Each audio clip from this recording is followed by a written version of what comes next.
Welcome to the Boxing Source Podcast, where we go over the latest news in boxing and react to all of the fights that happened in the past week. Now, let's go to our host, J.R. Bell. Yo, what's going on, everybody? We're here live April 6, 2025, the Boxing Source Podcast. What's happening with y'all? Yeah, it looks like a little bit of a semi-late start here for the live because for some inexplicable reason, the OBS studio wanted to play stupid. You did like an update or whatever it was earlier today, and then after putting on the update, it wouldn't even activate the whole OBS studio. It would shut down multiple times over. So I said, screw it, and I disconnected it. I pretty much uninstalled it. So I ain't really messing with the OBS studio here, at least for this particular live podcast. But we have a number of things that we're going to be talking about here for this particular episode. We had a lot of action that happened on Saturday. We had something there through Queensberry Promotions. We had something through Top Rank. We had something through ProBox, and also we have a number of other topics here that we're going to be talking about here on this particular episode. Even on the live chat, we already got someone that has put in their take on their questions. You know what I mean? And we're gonna be getting into that here, in a little bit. All right, but first off, going by what happened yesterday, my thing is, I kind of did something on the midweek report. I did something on the midweek report, y'all. Midweek report, was fairly stacked, so to speak, as far as like previewing a number of the action that was happening on Saturday. But you know what? You know what I did? I completely dismissed the fight that was taking place over in Australia. Yep, I dismissed it. I ain't even talk about it. Probably because I knew, and a whole lot of people knew what was going to happen. Okay, so we're gonna get into it here. To jump it off, right? Shout out to Secret Dance Move here on the live chat. You know what I'm saying? I'll also talk about that heavyweight fight too here on this podcast. But I wanted to start it off with what went down here with Tim Tszyu and Joey Spencer, man. They're in the 154-pound division. This is Tim Tszyu's first fight since he got beat up by Bakr Murtazaliev for that IBF Super Welterweight title. That ended up being a 3-round TKO. Yeah, he wasn't ready for all that. You feel me? He was not. I admit, I still thought that Tim Tszyu, being what he was there in the 154-pound division, that he could have defeated Murtazaliev. But on that night, Murtazaliev said, nope, you can't do jack against him. So after that beatdown, we wanted to see what was going to be going on here with Tim Tszyu going up against Joey Spencer, having this be in Newcastle, over it in his home country of Australia. Now, Joey Spencer was there coming in with a record of 19 wins and just 1 loss, right? But that 1 loss was to Jesus Ramos Jr. in a bout where, he just didn't even really belong in the ring there with Jesus Ramos Jr., man. I mean, they kind of had around the same record at the time, both coming into that fight undefeated. But a lot of people knew that Jesus Ramos Jr. was in a whole different class than Joey Spencer, and it just showed on that night there in 2023. Now, after that, he had Joey Spencer having a few fights, his latest one being up against Miguel Hernandez in Flint, Michigan. You know what I mean? Not that far from his hometown, right? But in that bout, he won by majority decision. He probably did win the fight because 2 scores had him up with 98-92 and 97-93, and then 1 card had it 95-95. But I guess that Judge kind of like seeing something completely different. But still was a win there for Joey Spencer, but going up against a former world champion, yes, the world champion there in Tim Tszyu, as he held the WBO title. You know what I mean? But you know that there was a definite step up in class there for Joey Spencer, right? So I didn't really expect much from him in this bout, and we really didn't had much to kind of like see there. Yep, Tszyu did what he had to do. Hey, he got him out of there. That was the thing, man. If it was something to the point of where the fighter just didn't belong in the ring with Tim Tszyu, then he did what was needed and got him out of there. You know what I mean? And what? I don't know what's going on here, man. We got like some choppers flying around here, something here on the live podcast on my way. I don't know what's going on. Might have an investigation or something happening around here. But like I said, Tim Tszyu went in there, took care of business against Joey Spencer. And if y'all were watching on Amazon Prime, you had Sean Porter there on the commentary, and he was talking about Joey Spencer and how he was just throwing one punch at a time there against Tim Tszyu. And you throw one punch at a time against Tim Tszyu, and you don't necessarily have the reach, so to speak, to really give Tim Tszyu fits. Nah, that ain't gonna work. And it wasn't like Joey Spencer was quick enough to keep up with the pace of Tim Tszyu either. So I was like, oh boy, this isn't gonna look all too good at all. You feel me? And that's basically what happened. You had Tim Tszyu scored a knockdown there, and then after that, barrage by Tim Tszyu forced a quarter of Joey Spencer to throw in the towel. But I'm like, you know what? Looks like that was something where just be real. I felt like that was something where Joey Spencer was getting some money. You know what I mean? Getting some money, man. He was getting money. He was getting a check. That even at that particular point, he really couldn't have enough there to properly keep up with Tim Tszyu at any point. So grossly mismatched, and you saw that from like round one.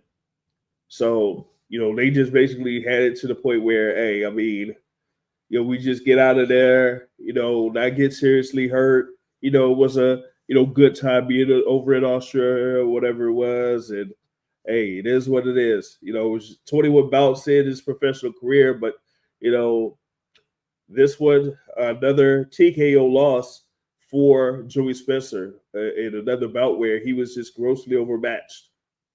So you'll probably see him, having those type of bouts that he had, before going up against Tim Tszyu, against the Miguel Hernandez or who do you say, Marcelo Bezowski.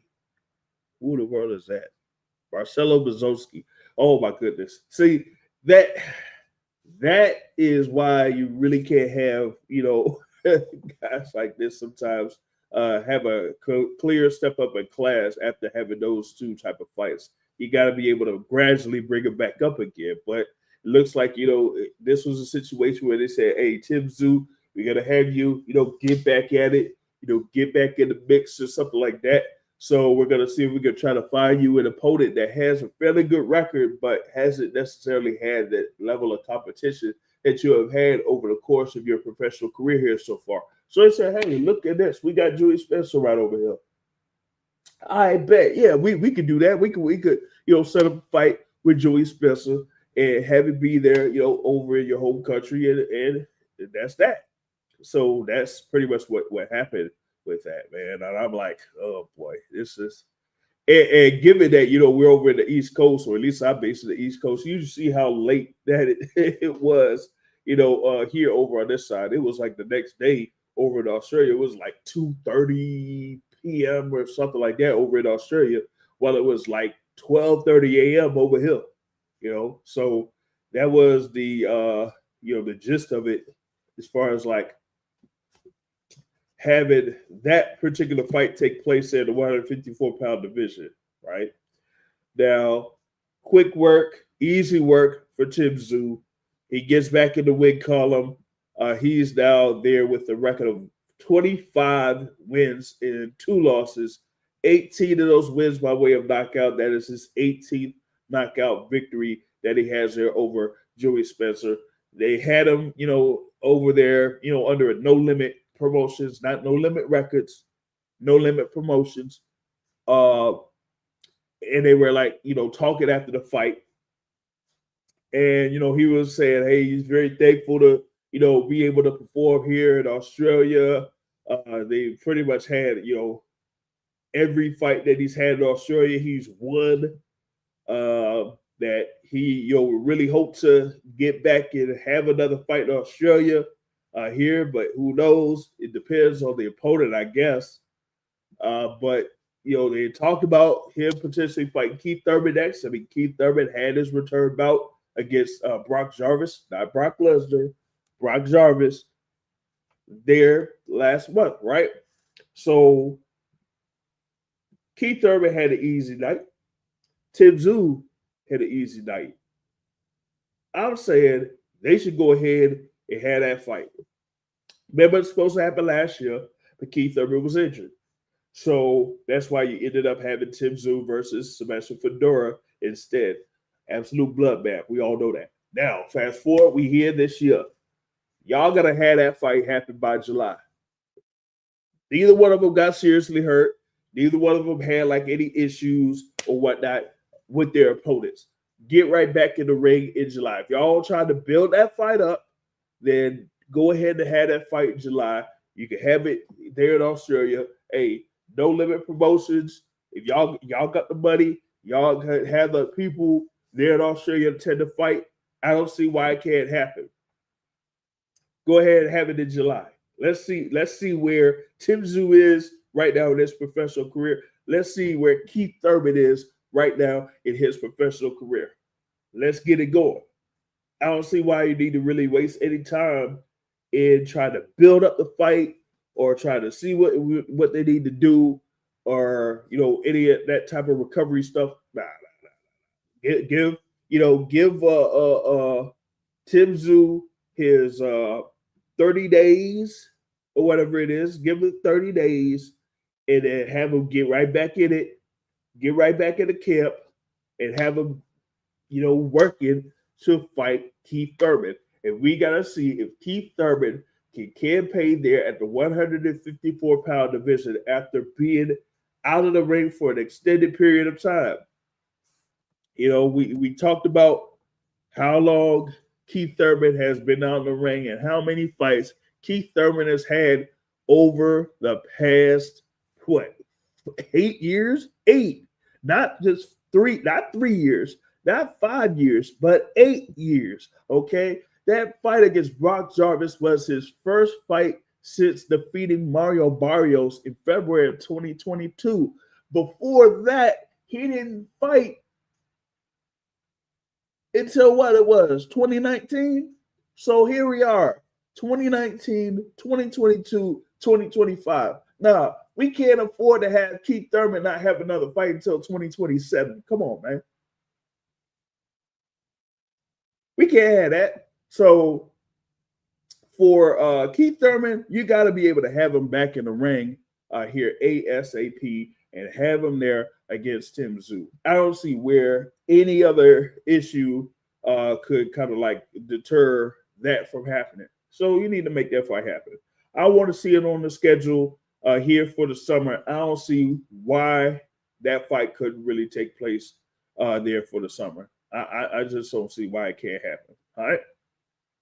So that's what, that's what it got there for that particular, that fight event or whatever, because like I said with Tim Tszyu, it was more of like a feature bout for him going up against Joey Spencer, getting his confidence back up and all that type of stuff. I know that BoxRec pretty much has him rated at number 5 in the super welterweight division. Yeah, I don't know about all that.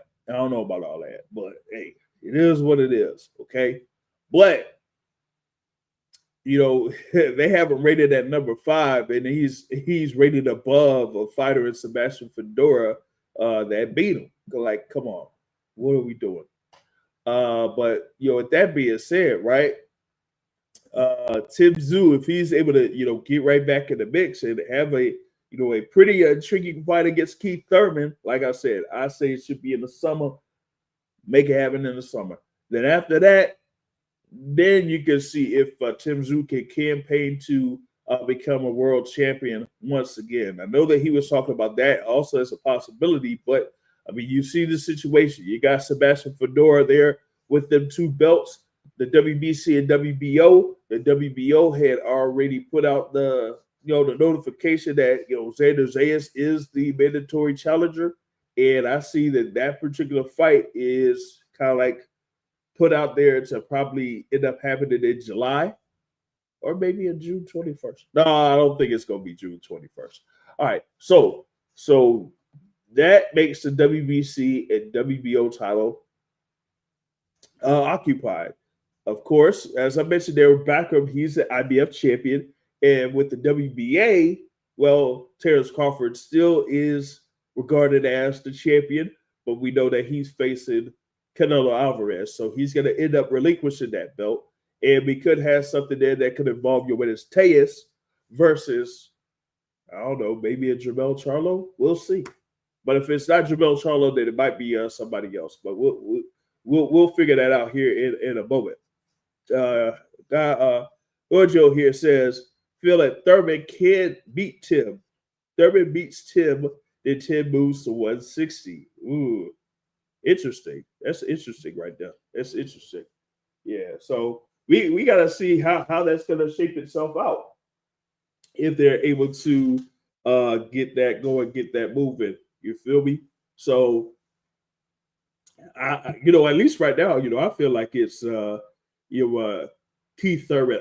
I would kind of favor Keith Thurman given his boxing ability, his ability to utilize the ring and move around very well and be more fluid with his punches. So I could feel like Thurman could get Tim Tszyu, but if Tim Tszyu is very active with his hands and could get to the ability where he is comfortable to where he can say, you know what, I can walk through a few of these punches from Keith Thurman in order to land my power shots, because I feel like Tim Tszyu has the advantage in power. So if he does that and then is able to catch Keith Thurman with a couple of good shots there, he could have Keith Thurman there in trouble. You know what I mean? So we'll see, how that is going to be able to sort itself out. But like I said, I don't feel like there's really much of a reason why that particular fight can't be next. You know what I mean? So with that being said, that's the gist of that. I guess that particular situation, one with Tim Tszyu and Keith Thurman, and the overall situation there at 154 pounds. I still want to see if Jermell Charlo is planning on getting back in the ring. Yes, his brother Jermell Charlo will return to the ring on May 31st, but will we see if Jermell Charlo is also going to get back in the ring here sometime soon? That remains to be seen, right? So that's what I had on that front. Then you had also the top rank card, where the feature bout was Richard Torrez Jr. versus Guido Vianello. This bout there in the heavyweight division, Richard Torrez. I had a little small clip of Richard Torrez Jr. From February 14th at the theater at Madison Square Garden, where they had announced that this fight was going to be taking place, and he said he was getting himself prepped, he was getting himself ready for this particular bout, and well, this was something that kind of like says that you had these two guys here in the heavyweight division, and we got to see if Richard Torrez is able to, I guess, be able to take that next step there in the heavyweight division, right? Because we had something there when we were previewing this, And I said that Richard Torrez at the time was rated at number 14 in the IBF. And Guido Vianello is there rated at 13 in the IBF. Okay. You had the IBF North American heavyweight title on the line. They also had the NABO heavyweight title on the line and the NABF heavyweight title on the line. And all of those titles were vacant before the fight took place. Oh, man. Oh, boy. But, we wanted to see what Richard Torrez could do here at this particular juncture against Guido Vianello, who, of course, is notable for getting a stoppage victory over Arslanbek Makhmudov after losing a split decision to Efe Ajagba last year. Okay, so he's coming off of that win there where he pretty much like outboxed and out-hustled Arslanbek Makhmudov. Then it goes up against Richard Torrez Jr. And you kind of see there it was, orthodox versus southpaw there as Richard Torrez is there as a southpaw. And, he moves around a lot. He kind of like is there as a, what it had at 6'2". He's listed at 6'2". A heavyweight there at 6'2". You know what I mean? So that was something that kind of like made this this matchup there a little bit interesting and whatnot. So that's kind of like how it was. But let's see here. I wanted to try to get a few stats on this thing here, but just give me 1 second here, and we will be right back here on the Boxing Source podcast. So hold on just a moment.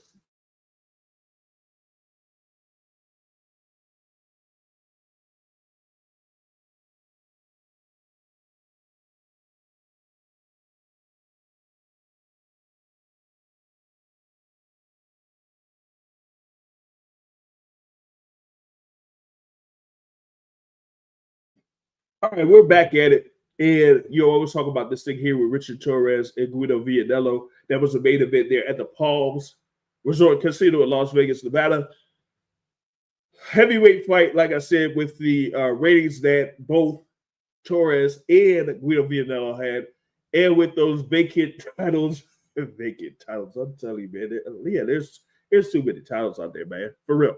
But those vacant titles that were put up there. And, first, those first couple of rounds, it was definitely Richard Torrez rounds with his movement. He is able to be very successful at getting within range against Guido Vianello, and Guido did not use his height and his reach there early in this bout. And it was a whole lot of clinching action there in this. And it was almost like a near world record. How many clinches that were taking place there within those first rounds or so, right?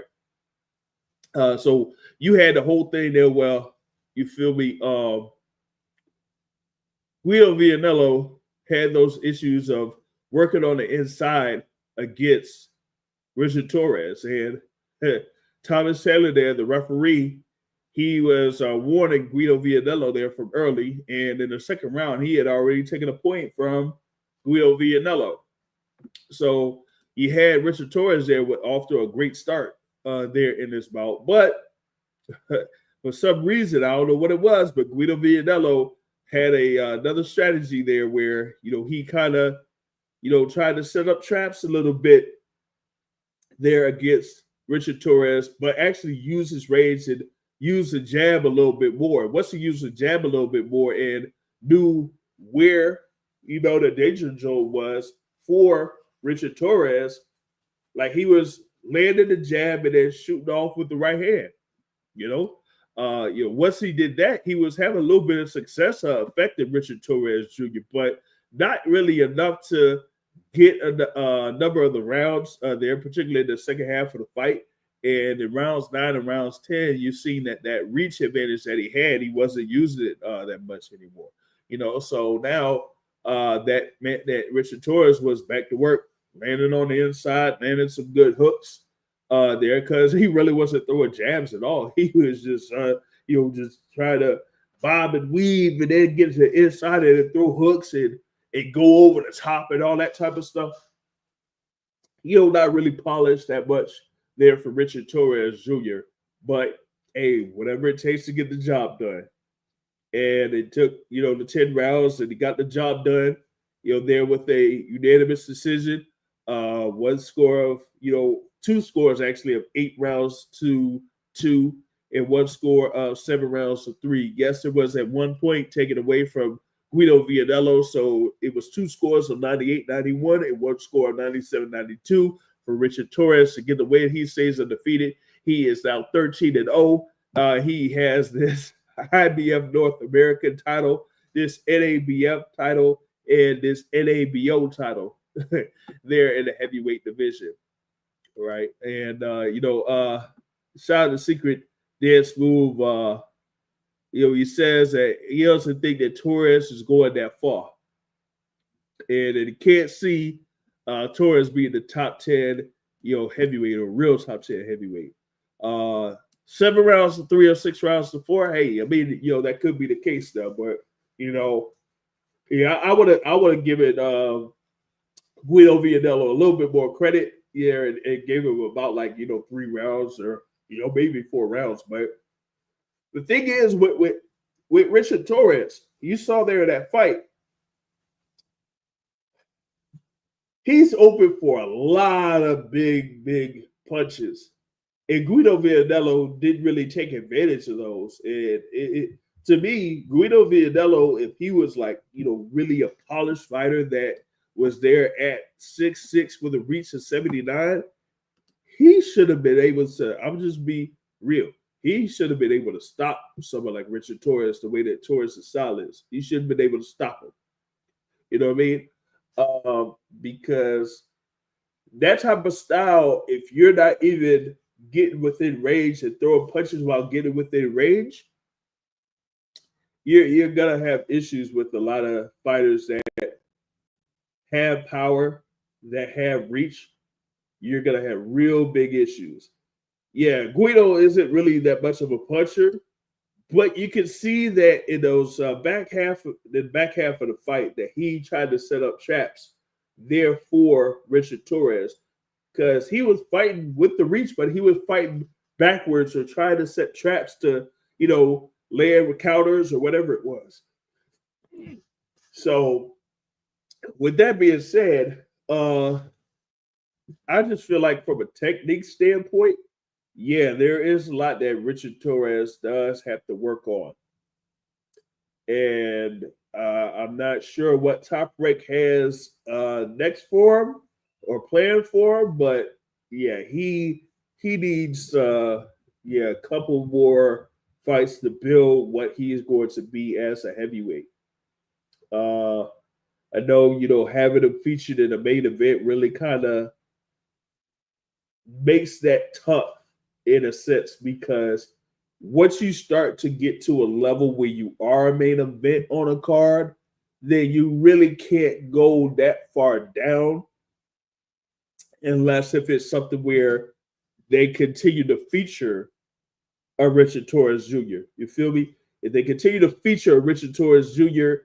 in bouts that could, where he could be favored there in those bouts, or something where it could be a good matchup or something, then hey, you might see him in more main events. Now, I could see one potential fight that he could have there as a main event. Otto Wallin. Otto Wallin, he's still, at least as of right now, probably has to be updated a little bit maybe. But as of February 15th, Otto Wallin was rated at number 14 in the WBO. Let me see. I could, check the updated rankings there for the WBO, but the thing about it was, with Otto Wallin having that loss to Derek Chisora, that really set him back a good little bit too. So you have to see, where he is right now in the heavyweight division, and if Top Rank has a little bit of investment towards him, then hey, maybe you could have a Guido Vianello going up against Otto Wallin. Now, as of March 15th, they have Otto Wallin rated at number 13 in the WBO. And it had Guido Vianello at number 15. So you have Richard Torrez, that is now the NABO title or the NABO champion. So he's going to be in the rankings there for the WBO, so him against an Otto Wallin, that could be something, or maybe him against a Jermaine Franklin. He says, I think even a guy like Fabio Wardley beats a Richard Torrez. Or Joe Joyce has a potential matchup for Torrez. Hey man, I don't know. Joe Joyce, man, he might be done, man. He might be done. Yeah, I'll talk about that here in a bit, but I feel like Joe Joyce is done, man. Because you see that fight there that he had against Philip Hergovich. Oh my God. Oh man, that was just insane, man. That was insane. But yeah, talk about a sloppy fight, especially in the second half of the fight. Yeah, that was immensely sloppy. But like I was mentioning here with Richard Torrez, yeah, I could potentially see him against an Otto Wallin. I don't see why it can't be against an Otto Wallin. With Wardley, if I'm not mistaken, Wardley had recently been announced to have a fight coming up against Jarrell Big Baby Miller on June 7th there over in the UK. So you're going to have that as a Queensberry Promotions headliner bout, Fabio Wardley versus Jarrell Miller. So we got to see how that is going to shape up, because that could be a banger right there. That could be a definite banger right there. You know what I mean? So, got to see how Fabio Wardley would kind of fare against Jarrell Miller there coming up on June 7th here. So, but yeah, Fabio Wardley, at least right now, I would lean towards Fabio Wardley over Richard Torrez right now. You know what I mean? I would favor Wardley right now. So that was the headlining bout there, and like I said with Torrez too.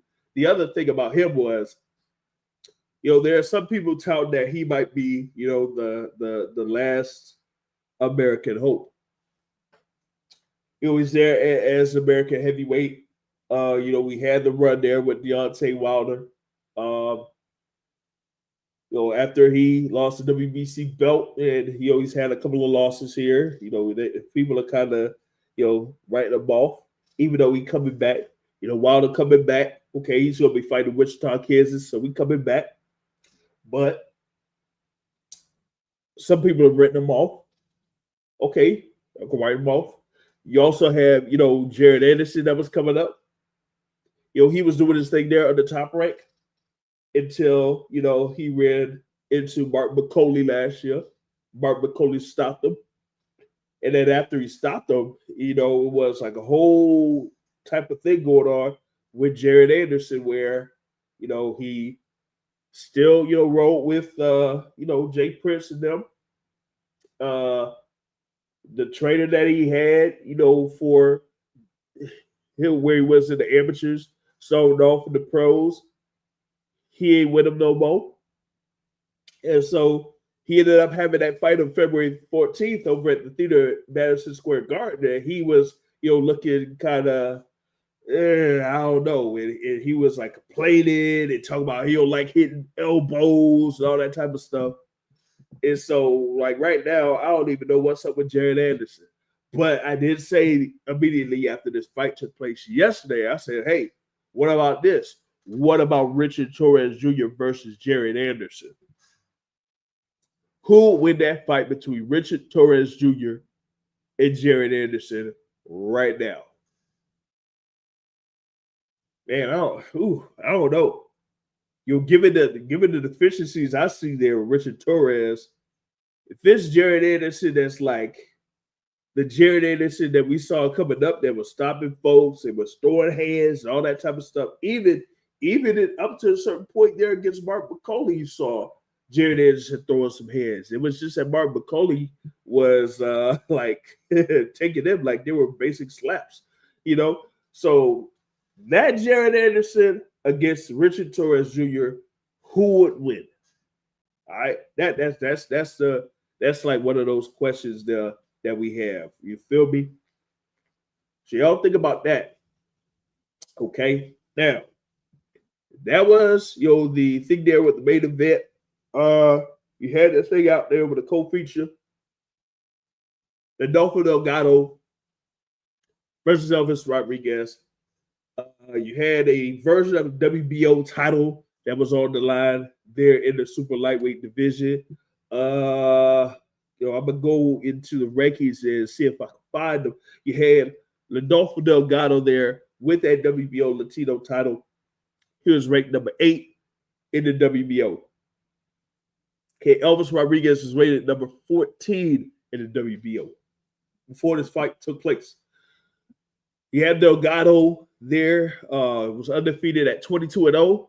Elvis Rodriguez at 17-1-1. Be honest with y'all, for most of that fight, it was uneventful to me. It was uneventful to me, y'all. I'm sorry. It was like, I don't know what I was really looking at. You got Delgado there. He was coming off of his stoppage win over Jackson Mariñez and whatnot, right? But here against the Elvis Rodriguez, I don't know, maybe it was like a clash of styles. You know what I mean? Like I said, I chop it up with the matchmaker there, one of the matchmakers there from Top Rank, and he works on making these type of matchups here for these fight cards. And well, this one right here, yeah, it just didn't work out all too hot, man. It was not a good little mix there, you know what I mean, between these two. And so you had a lot of those rounds where, at least I feel like there was not that much action until the second half of the fight, where Elvis Rodriguez, tried to take the fight to Adolfo Delgado. That was the thing about it. I think that Elvis should have did that from the jump, and you would have seen Adolfo Delgado have a different type of approach to the fight in general, and you had to see like how he would have been able to adjust. And well, for Elvis, I think it just took too long for him, and it ended up costing him in the long run, or at least there through the scorecards. 2 judges scored it 6 rounds to 4 in favor of Adolfo Delgado, and one judge had it even at 95-95 there. So yeah, Delgado still undefeated, now 23-0. And with this being the WBO Latino title, like I mentioned before, this kind of puts him up in the rankings there for the WBO a little bit, because there was something that happened on Pro Box TV within the same division involving a fighter that was rated above Adolfo Delgado, and he ended up losing the fight. So you could have Delgado moving up the rankings a good number of spots here when these next rankings come out for the WBO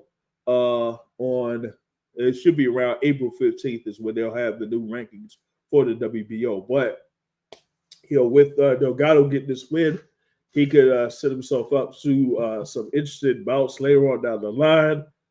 Here, we still have Regis Prograis is still rated there in the junior welterweight division. You got Andy Hirooka, but it looks like Hirooka is aiming to get another fight there at 140. We'll see. You know what I mean? But with Elvis Rodriguez getting this loss, as I mentioned, he was there at number 14. He might end up dropping out of the rankings there in the WBO when that comes out here in the next week or so. All right. So you had that, right?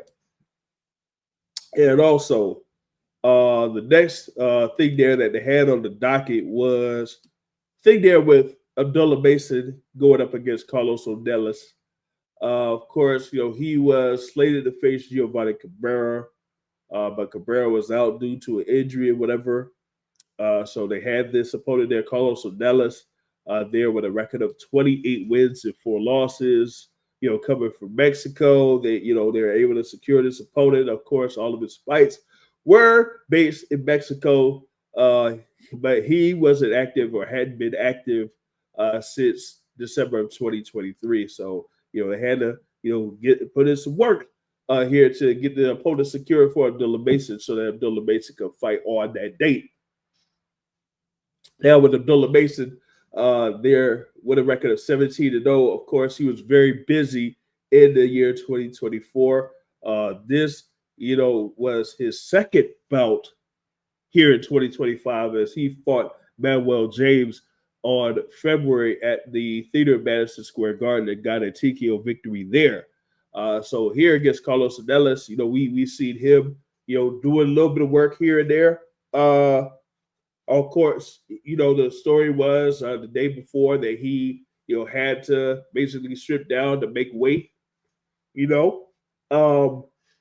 but after that, he didn't have any problems as far as like his overall energy level. He just, stayed at a pace, a cruise control pace there against Carlos Ornelas.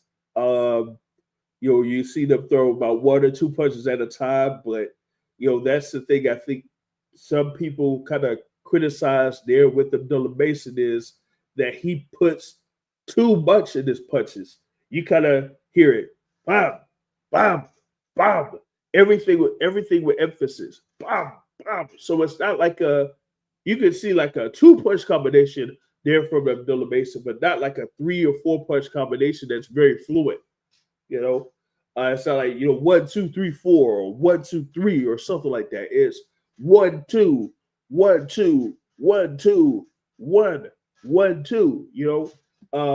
And even though he's taking care of a lot of these fighters that is in front of him, he did have the stoppage victory here against Ornelas.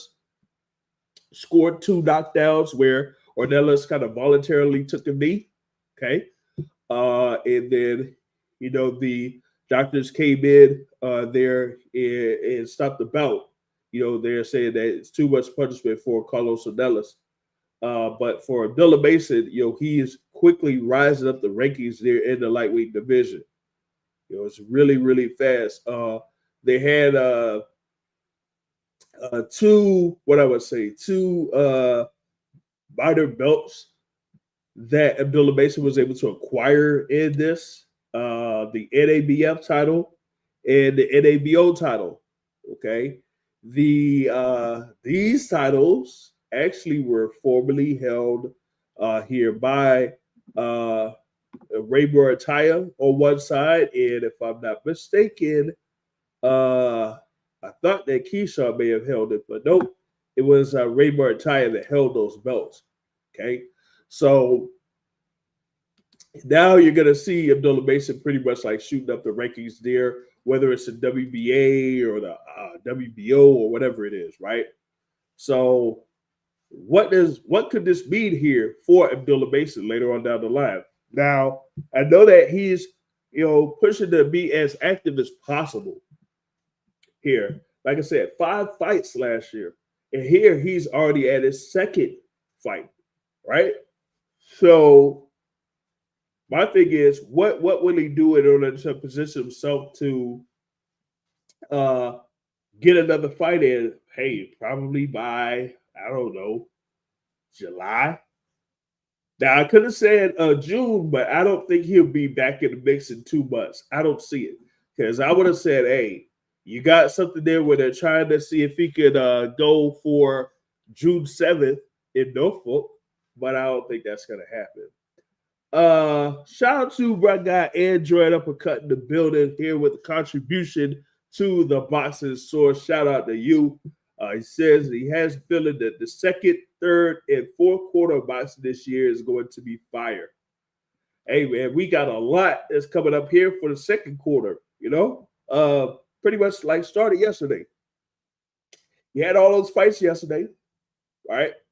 You got a whole bunch of fights coming up this coming Saturday, and we're going to be talking about here in a little bit. April 18th has a fight card, say over in Orlando. The 19th might have something. I had to be sure if I could look that up here, you know what I mean? But you got, April 26th, have their events with Chris Eubank versus Conor Benn. You got, of course, the first weekend in May that has fights on Friday, Saturday, and Sunday, right? And then follow that up with some fights over in Kissimmee, Florida, at least here on our side. And you'll have a lot more that's going to be coming up within those following few days too. So you're going to have a very, very busy second quarter of the year here from April, May, and June. We're going to have a lot, okay? We're going to have a lot. There'll be some world title fights out there where, like I said, we got that Caleb Plant, Jamal Charlo doubleheader on May 31st. We got, Deontay Wilder fight on June 27th. I said Fabio Wardley versus Jarrell Miller on June 7th. We're waiting on more announcements for June 7th and an announcement for June 21st as well. So that's your, that's going to be your second quarter. You know what I mean? Shout out to Brother Joe in the building on the live chat. God bless you as well. Like I said, just talking about this boxing here for this April 6th, 2025 there. But, I was talking about the thing there with Abdullah Mason. Like I said, he, is also planning to, still be as active this year as he was last year. But, with him now getting these NABF and NABO lightweight titles, that puts him in a position to kind of climb up the rankings there in the lightweight division. So I still think they should revisit that Giovanni Cabrera fight. I think, hey, if they can, see if they can try to have him. Might see if they can have him headline an event in Cleveland. See if they can try that. But as far as like the talk that's been going around about him potentially getting it in with Andy Cruz, as they say, Andy Cruz made a post on social media about it. I'm like, nah, I don't see that happening. I don't see that happening. Joe says that he thinks that Abdullah Mason is ready. Ooh, interesting. You don't think that there may be a few things that he could, try to work on here in this sense? Ooh, you honestly think that it's the perfect time to stick him in there with William Zepeda? Let's talk about William Zepeda as well here in a bit, because we, there was some recent news about William Zepeda here, and it doesn't necessarily involve what has happened between Oscar De La Hoya and Shakur Nafisa Stevenson and Turki Alalshikh. But I'm going to add it on here in a little bit, all right? But, a lot of people are saying that, Abdullah Mason is the goods. I've seen them when I see them live at. See them live in Newark, right? I see them live at, Norfolk, of course, there with that Johan Vasquez fight. See them live there in New York City, there against Manuel James. And then, you watch this fight here on ESPN Plus against Carlos Canellis. So he's, working his way up there. He now has, 18 wins, and that was his 21st birthday. He turned 21 on the day that he fought and beat Carlos Canellis, okay? So he still has a lot, he still has a lot that's going on, or that will be going on here, really soon. So we got to see how that goes, and we'll I know that he's managed by Jay Prince and everything like that, but we'll see how that works out, because y'all know how some of y'all know how I feel about Jay Prince as a manager, and I'll say that Jay Prince probably had a hand in why Jared Anderson ended up facing Mark McCauley and not anybody within Top Rank. But that's that's me. But yeah, that's what you had there with Abdullah Mason. You'll get that win over Carlos Ornelas. You had Jihad Tucker get a decision win over Troy Williamson. Clean win over Troy Williamson. Some people said that like they should have seen a little bit more from Jihad Tucker in this bout. Hey, I think that's Jihad Tucker as far as like where he is and where he could go.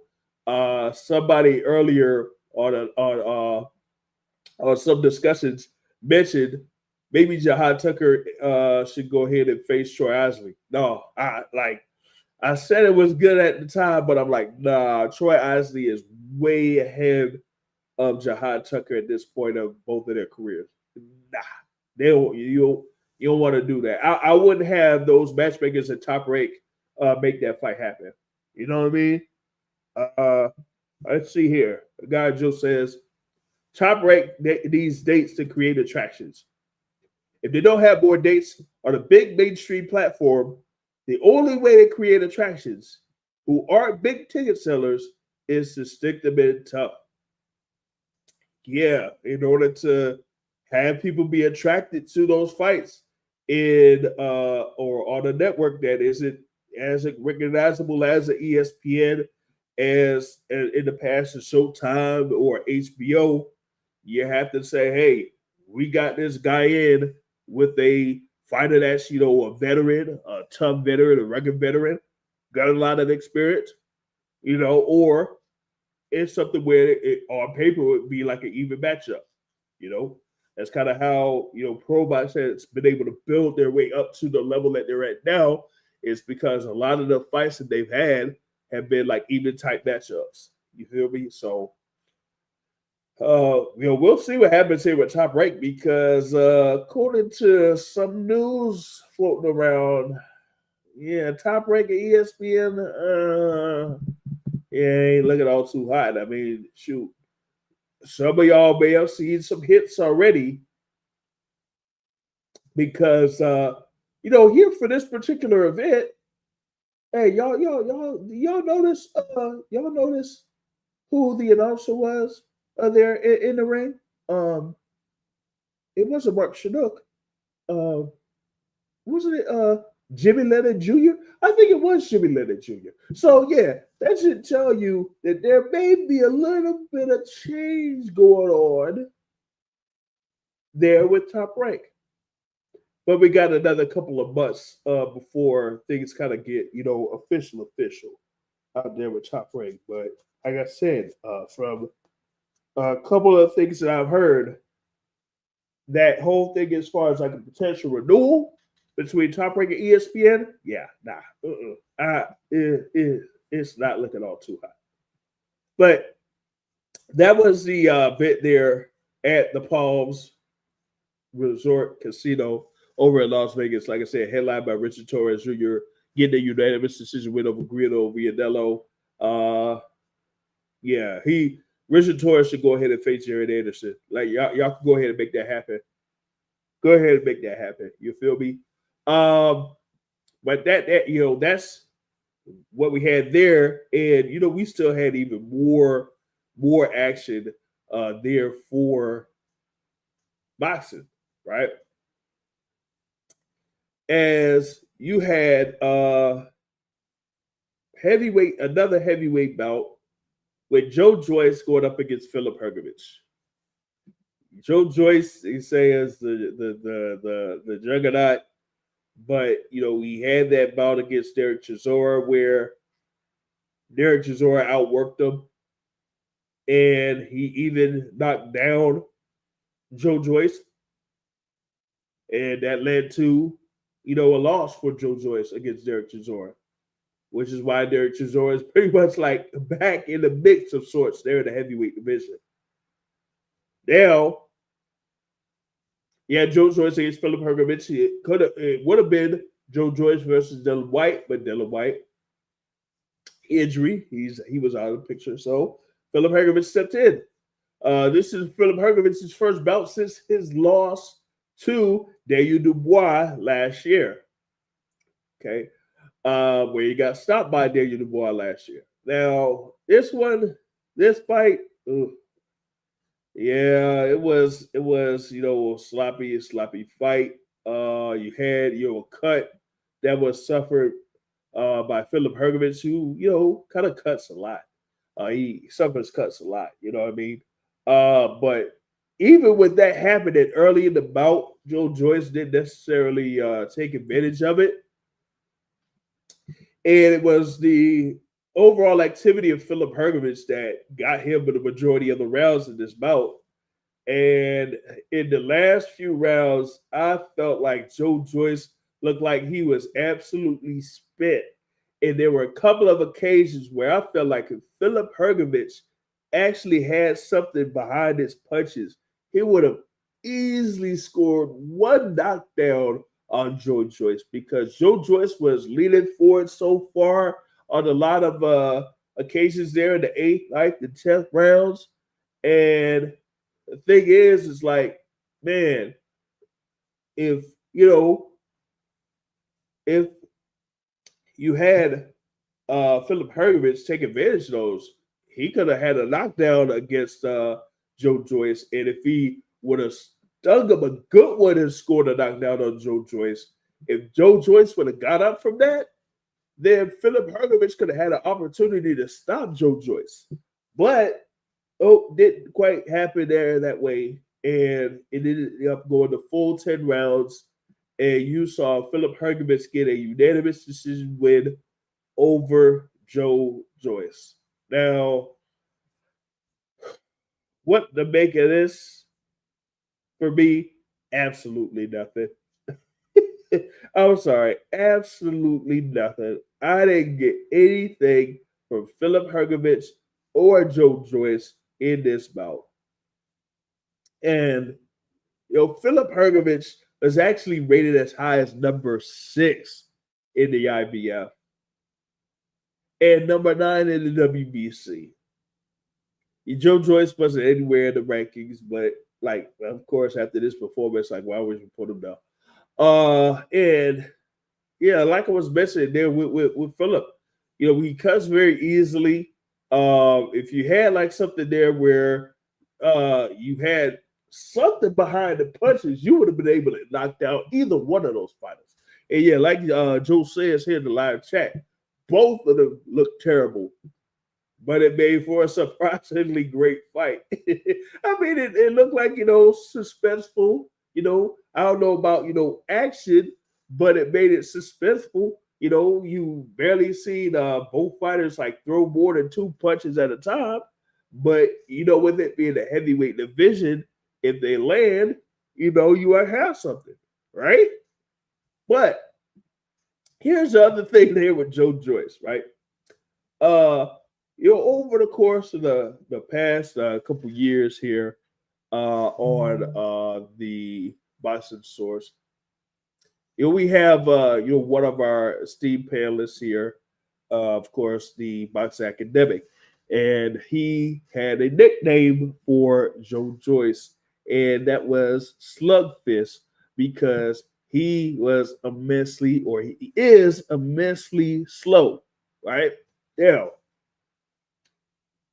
in this fight, you've seen how slow he was, because Philip Hergovich had multiple instances where he had his left hand down, right? And it was open for the right hand of Joe Joyce. But Joe Joyce, here I come throwing the right hand. And Philip Hergovich could have just ducked off to the side at any point, and that's what he was doing. You know what I mean? Yeah. He, it was multiple instances where Joe Joyce would throw the right hand, and all Philip Hergovich would do was just be off to the side, or move off to the side. It was insane. Absolutely insane. Android Uppercut says, Joe Joyce missed that Riyadh gravy trade. It's insane. What were the chances? Hey, I guess, Frank Warren kind of said that, after those losses to Zalay that he didn't include him in that, maybe that, Queensbury versus Matchroom 5v5 or any of those other matchups that involved Queensbury fighters, like a Joseph Parker or something like that. You know what I mean?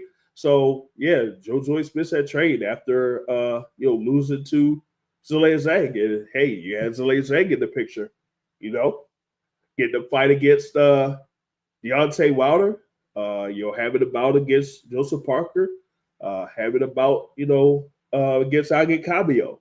So yeah, Joe Joyce was the odd man out in those things. So here, having another loss, the fourth loss in his past 5 fights. He is 1-4 in his past 5 fights. And he's up there at 39 years old right now. Yeah, I don't know where else you go with Joe Joyce at this point. Unless if you try to, rehash the bout that was supposed to take place between Joe Joyce and Dylan White. I don't know what else you can do. He's pretty much had it. After those 2 bouts with Zalay Zhang, that pretty much did him in. Like, how can you have a nickname of the Juggernaut when you get stopped twice by Zalay Zhang, and you get knocked down by Derek Chisora? Like, come on. Yeah, he might have to retire that nickname, man. He might have to have something else. He might have to have another nickname, man, because Juggernaut ain't it. It ain't it. Not for this guy. It ain't it. So that's what I had there on that front, right? So what we're pretty much past the hour in on this edition of the Boxing Source podcast. Pretty much covered most of that stuff there, from the action here on Saturday. The only thing that I really didn't touch on is the a Pro Box card that was at the 2300. Of course, we had a main event there that Nicholas Flores versus Gabriel Maestre. That would have been, oh my goodness, that would have been a fight. I felt like that would have been a fight. But Nicholas Flores had an injury and, it kind of took him out of that card. So you ended up having Ricardo Salas versus Kent Cruz as the main event. Oh, man. And that one was easy work for Ricardo Salas, man. Easy work. I mean, it's the same Kent Cruz that, came into that fight against Gary Antoine Russell overweight, and they still had the fight anyway. And he didn't really do much at all in that one. It ended up being a first-round knockout for Gary Antoine Russell. Oh, man. And then, Kent Cruz was only seen one time after that, and then goes back into the ring here against Ricardo Salas, where they say it was an IBF North America's welterweight championship on the line, and Kent Cruz came in that fight overweight. Oh, man. So, man, he didn't really do much of nothing there against Ricardo Salas either. That was easy work there for Ricardo Salas for him to get that TKO win in the second round. But that wasn't the story. The story was the bout between Marquand Williams and Antonio Moran. Antonio Moran with a record of 30 wins, 7 losses, and 1 draw. Same Antonio Moran that ended up losing by knockout to Andy Cruz in his last fight. Goes up against Marquand Williams and gets a majority decision win to hand Marquand Williams his first pro loss. That was huge. Now, with Marquand Williams, there, like I said, he was coming in this bout undefeated. going up in the rankings there, within the super lightweight division. You feel me? Um, had a couple of good showings before this particular bout. He was there at least ranked at number 11 in the WBA or something like that. So he was he was building his way up. Actually, he was up to as high as number 5 in the WBO. Number 5.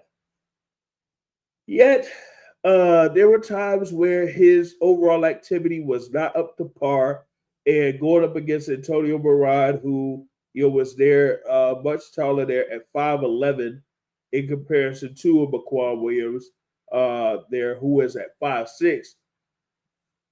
Like he would have had to outwork him. He would have had to have that activity to outwork Antonio Moran. And in those last few rounds, you didn't see that there for Maquan Williams. He kind of like took a couple of rounds off here and there. And that last round, if y'all saw it there on ProBox, or you could go there ProBox TV on YouTube, you could see it.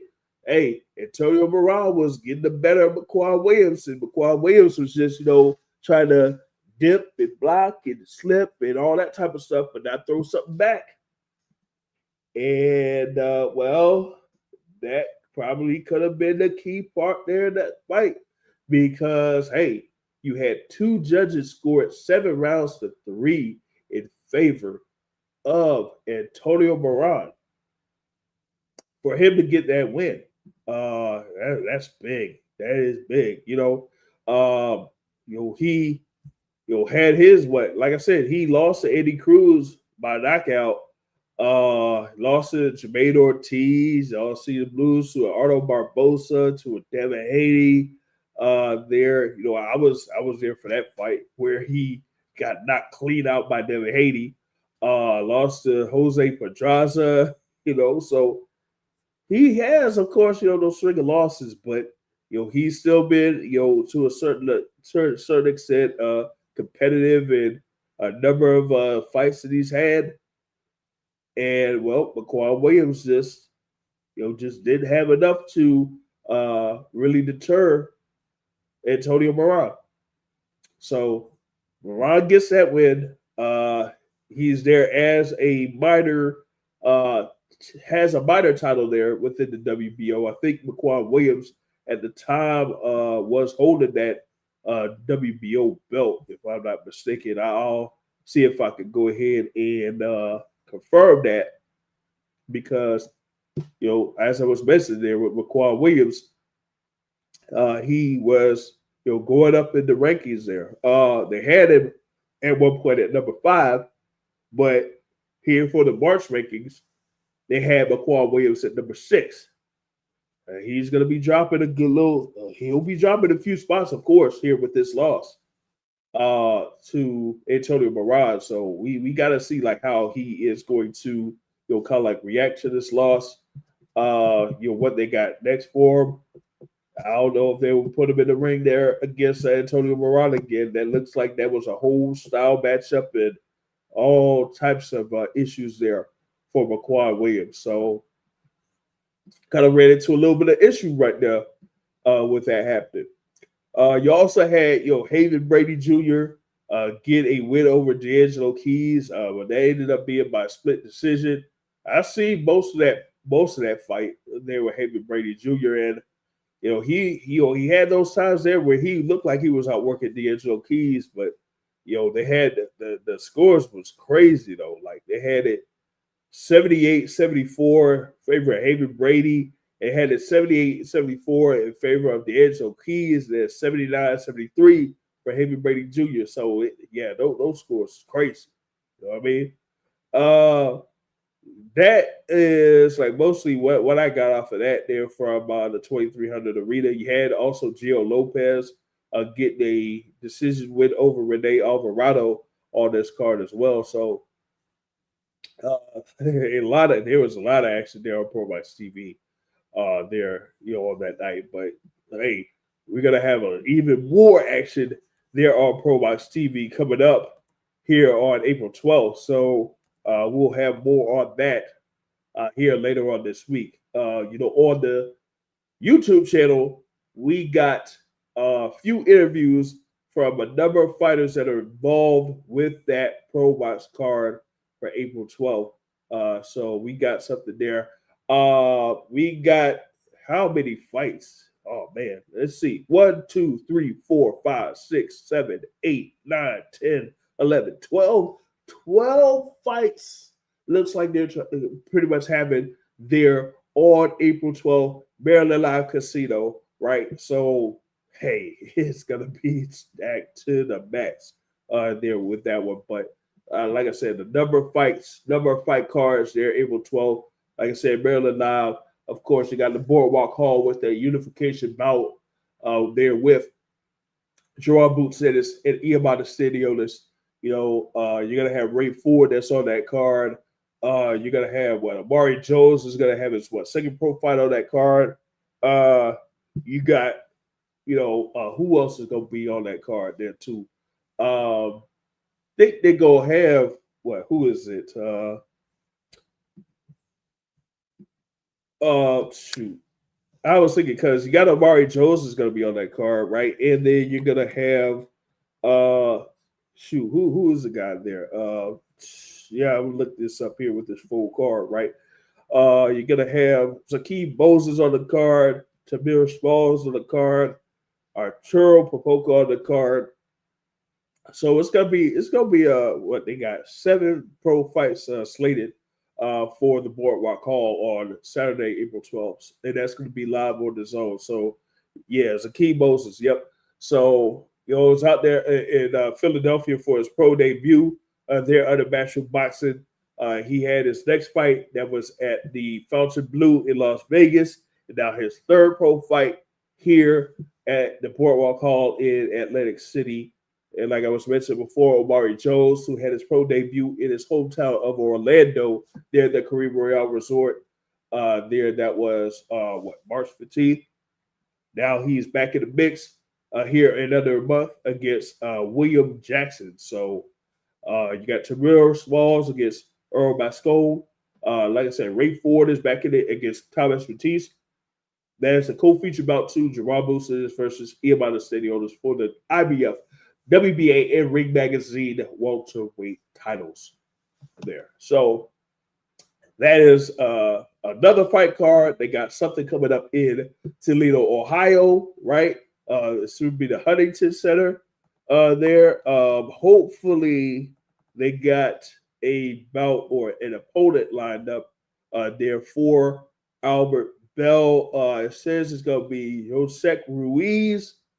You just gotta be able to confirm that. Hopefully that is the case there. You know what I mean? If y'all go on BoxRec right now and you look up Albert Bell, right, it'll say that he has 2 fights.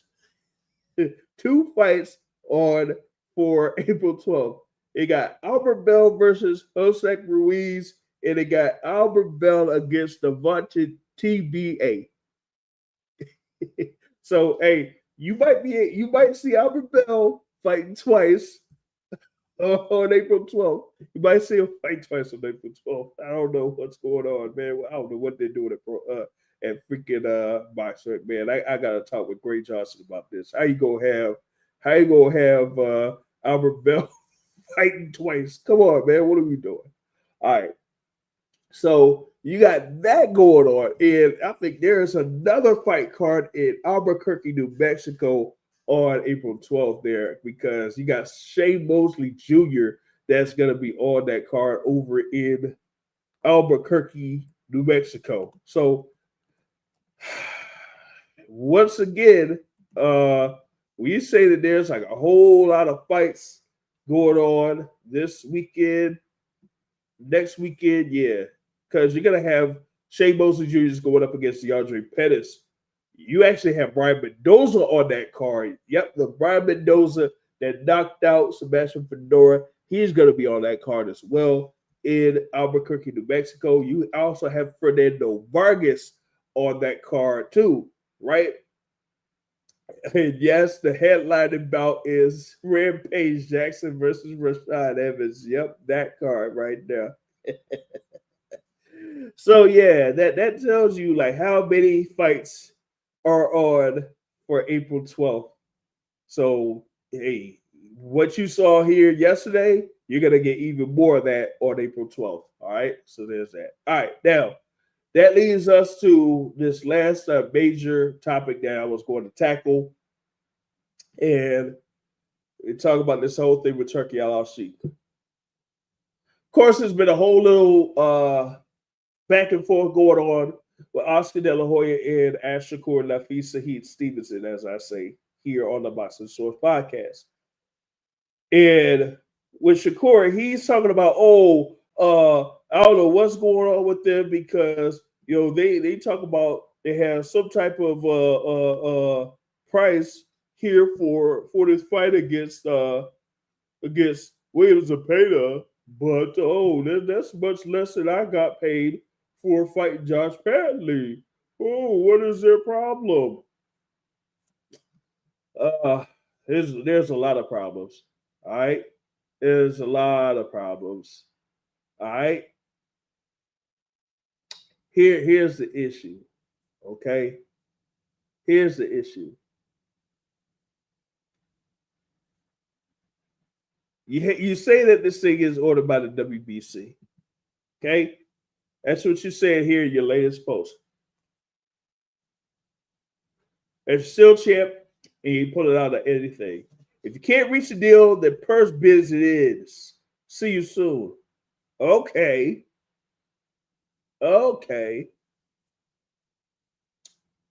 So if you're saying that Oscar De La Hoya should keep the line open and make the fight happen just because Turki Alalshikh said that, hey, he didn't want to go ahead and quote unquote finance the fight, then what does that tell you? And Turki Alalshikh is pretty much interested in that fight. This is not much different than when Turki Alalshikh says something about David Benavidez and Dimitri Bivol, right? He said, hey, I'm not quite interested in this fight, so I'm not going to enter negotiations on the behalf of Dimitri Bivol. So I guess here it's the same instance. I'm not going to enter negotiations in the behalf of Shakur Stevenson. Now, with Shakur Stevenson, here's the deal. It might not be confirmed on this or whatever it is, but some have said that Shakur Stevenson got up to $5 million for that bout against Josh Padley. $5 million. Now, of course, y'all know it was supposed to be Shakur Stevenson versus Floyd Schofield Jr. and Floyd Schofield Jr. failed to make weight. Excuse me. Floyd Schofield Jr. had an illness of sorts that got him scratched from the bout against Shakur Stevenson on February 22nd. That's why you ended up having Shakur Stevenson versus Josh Padley. It didn't matter who the opponent was. Shakur Stevenson was going to get paid $5 million regardless. But here's the issue on the side of Shakur Stevenson, at least from what I'm gathering. Are you saying, Shakur Stevenson, that because you got $5 million for that fight that took place on February 22nd, that you might need a little bit more than that in order to face Williams Zepeda? If that is the approach that you're having for this, yeah, good luck with that. Good luck with that with Turki Alalshikh. Good luck with that with Oscar De La Hoya. Because that minimum guarantee that you were getting on the top rank, yeah, that was pretty good. Getting this $5 million potentially here against Josh Padley, that was a stretch. To be honest with you, it was a stretch for him to get $5 million for Floyd Schofield Jr. But that's a whole other thing. But if you did get that $5 million, that pretty much like gauges your quote unquote market value from that point forward. So whether it's against Williams Zepeda, whether it's against a Keyshawn Davis. Oh yeah, that's right. I forgot. You won't face your brother. Oops, did I say that? Yeah, I did say that. All right. So Okay, so against Williams Zepeda, potentially Andy Cruz, Vasyl Lomachenko, Tank Davis. Who else can y'all come up with in the lightweight division? Abdullah Mason. No, I'm just playing. But what I'm saying is, if you got potentially $5 billion to face a Josh Padley, you're not pretty much going to go that much lower than that against any other fighter or any other opponent that you may have.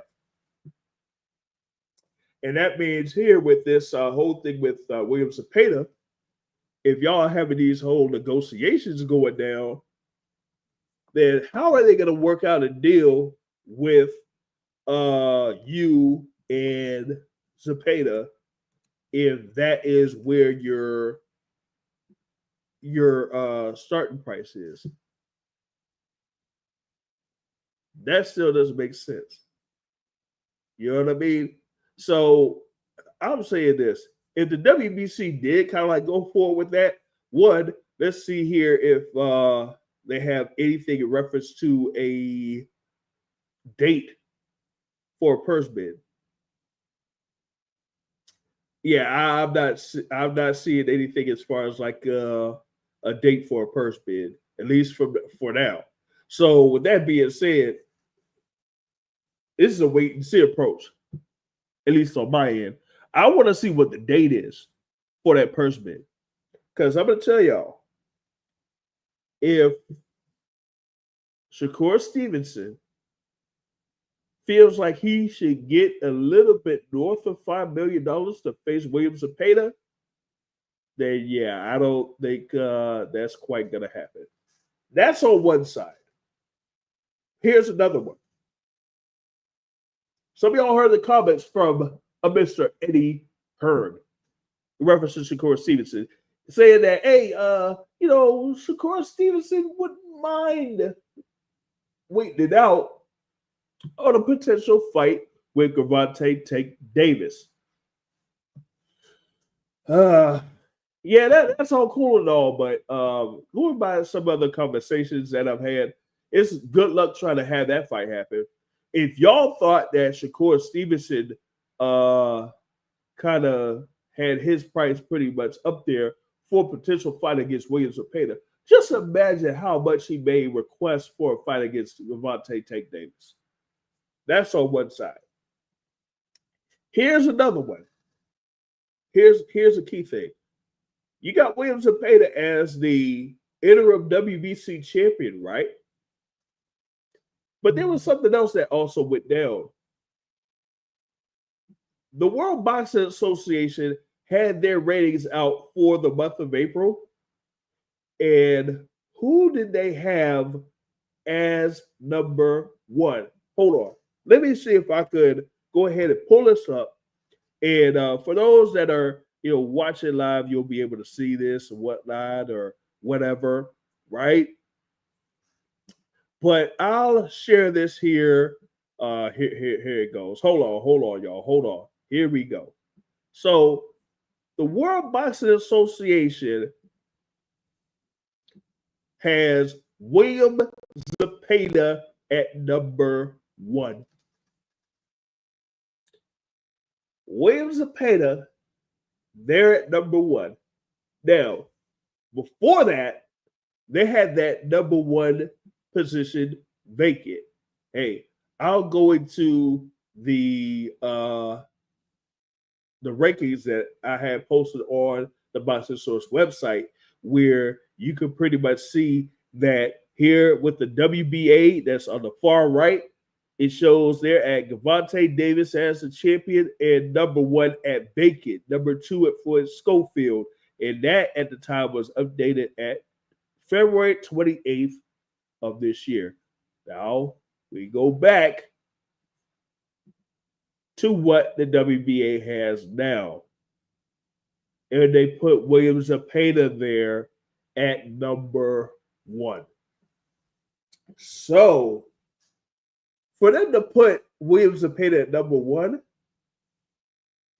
that is very, very interesting. Okay? Because what that tells me is no. That's not what I'm saying. It's not Zepeda versus Tank. No.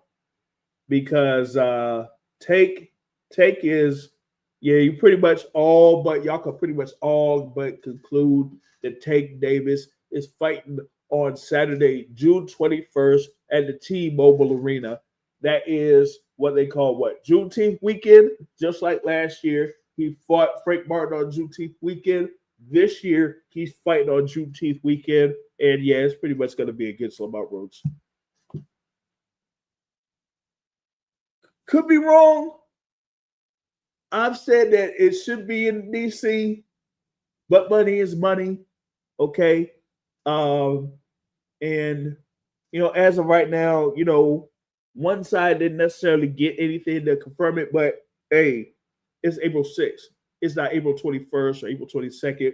I mean, we just recently had the announcement of that doubleheader for May 31st. So we ain't gonna have any announcement for Tank Davis until, I don't know, I'd say a week and a half, 2 weeks probably. But Zepeda versus Tank, nope. What we could have is Zepeda versus Floyd Schofield. We could. Now, of course, I haven't talked with Mr. Senior in a while, but I could see if I could reach out and see if they had something. But they were talking like, hey, we got something lined up, that we even though what happened the other, for this thing with Shakur Stevenson, we will be, right back in it, right back at it. I'm thinking that it could be, against William Zepeda. I'm putting it out there. Don't be surprised. Yep. Golden Boy versus Golden Boy. Yeah. And here's the thing too, right? Here's one angle at it. With William Zepeda, right? He is a guy that they can use as a headliner. Okay. We had the fights here against Tevin Farmer. Okay. But before that, he had a fight there where he headlined against Giovanni Cabrera, where he got to stop his victory. That was July 6th of last year, right? So they could potentially have him headline an event again, because that's right now with Floyd Schofield Jr., they can't really pull numbers with Floyd Schofield Jr. being a headlining fighter. So what they could do is they could just go ahead and have this matchup and just eliminate one of those two and say the one that stands out, you could go after whoever you want to go after. You could go after Keyshawn Davis potentially, or against a Tank Davis, which I still don't feel like that's going to happen. Or you could go up against the Shakur Stevenson later on down the line. So I say have this fight, William Zepeda versus Floyd Schofield. And here's the other thing too with Zepeda. How many times has he been ordered as the WBC mandatory challenger for Shakur Stevenson? And how many times has he not went ahead and tried to make that fight happen? And that is before they had him added on as number one in the WBA. So that should be something right now. You feel me? Because how are you going to be ranked at number one in the WBA at that particular division when it was vacant for some time? That should tell y'all something. That should tell y'all something. So that's on one end, right? So I'll say William Zepeda, Floyd Schofield, be on the lookout. That could potentially happen, especially with William Zepeda being rated number one in the WBA when it was vacant for some time. So that's on one side. Now, the other thing, too, with Shakur Stevenson. if that happens, then where does Shakur Stevenson go at that point? He's the WBC lightweight champion. Who else could be out there? Andy Cruz? Nah. Joe Cordina? He better not rehash that fight. Dennis Berincic, former WBO champion? Possibly. But outside of that, there really isn't much else out there available for him. Now, if Williams Zepeda does kind of like decline in a sense to have that fight with Shakur Stevenson, maybe they could say, the WBC could say, hey, the next person in line could be Andy Cruz. If Andy Cruz is ready for it, why not? I say that should be it. But that's the thing there with Shakur Stevenson or the potential fighter who he could fight next. But the whole thing with the money with Turki Alalshikh too. I've been hearing some things about, Turki Alalshikh has this and he has that and he has this type of money. No, he doesn't. He's just the person that heads the, the entertainment division there for Saudi.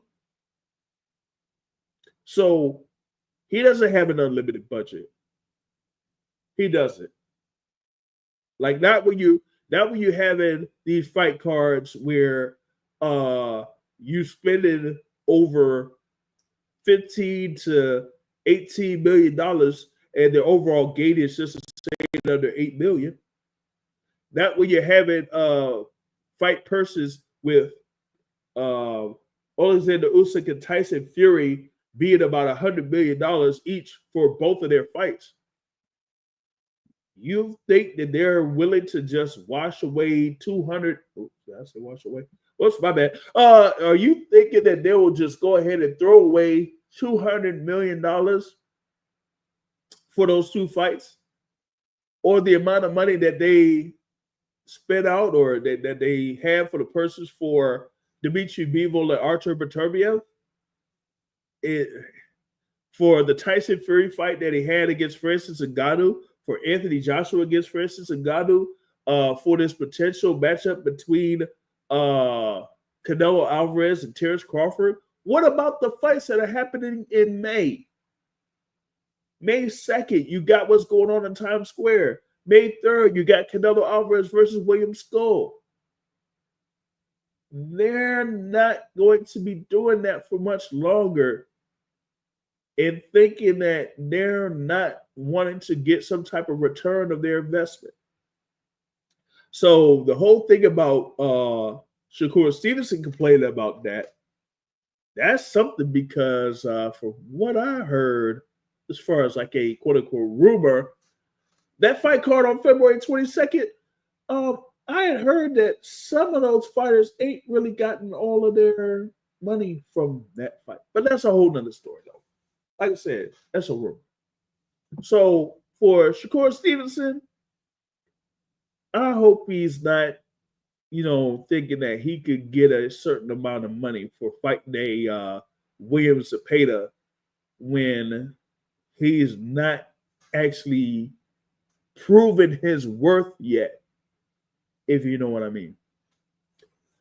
Gorgio says, I predict Sam Noakes for Shakur, since Matchroom and Queensberry are buddy-buddy.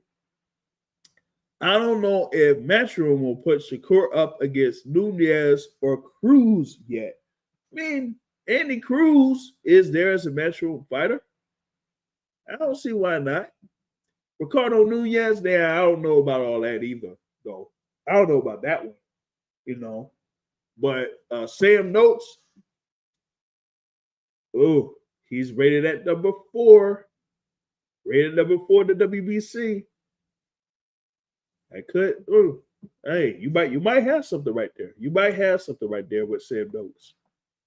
Like you said, but the thing there with Sam Noakes is supposedly he's slated on the card there, the Queensberry Promotions card that's scheduled for May 10th.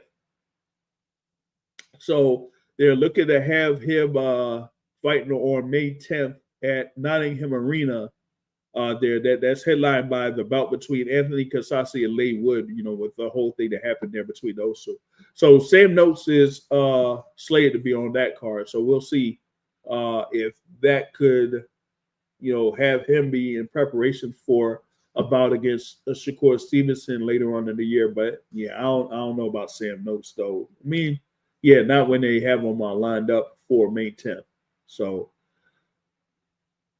Andy Cruz, Andy Cruz should be it. Or I might make a phone call if the WBC says that Shakur Stevenson is able to have a voluntary defense. I got somebody that is ranked in the WBC that, hey, I say, why not? Why not? Shout out my guy there, B's Basic Bites in the building, man. What's going on? Says, yeah, you're late. Yep, you're late. Thurman beats Tim Tszyu. All right. Opinion. Turkey has enough money to do what he wants, so it lasts till he's bored. Hotep and Bill. Turkey doesn't have enough money to do what he wants, though. You just missed that part. You just missed that part where I talked about Turki Alalshikh being part of the entertainment division, therefore Saudi Arabia, and Saudi Arabia is not necessarily saying you got unlimited money, that type of thing. It's crazy that they could spread out 3 different fight cards on 3 different days, but outside of what you got for Times Square, y'all check out the cards for May 3rd and May 4th. And you see, yada. Do not say Yadier Herrera. No. We don't have to worry about that. You will not have to worry about that. I did not mention him. I didn't even, when I read through the list there, the WBC, I didn't even say him. So, no. And as far as that phone call, no, it's not Yadier Herrera. No, it's not him. It is not him. Okay? So, you don't have to worry about all that. But, yeah, that's, the situation there with Shakur Stevenson. Yeah, I don't see him. He says, who? Not very many people know about Yadier Herrera like that.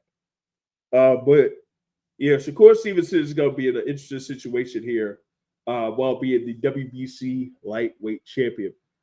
Like I said, this whole thing is back and forth between Golden Boy and Shakur Stevenson is something, but I'm thinking that it's going to be a whole different direction, because here was the other thing that I failed to mention here at the jump, right? It all stemmed from Oscar De La Hoya and the representative there for Williams Zepeda saying that Shakur Stevenson is ducking Williams Zepeda, right? And I've seen this before. Actually, not too long ago.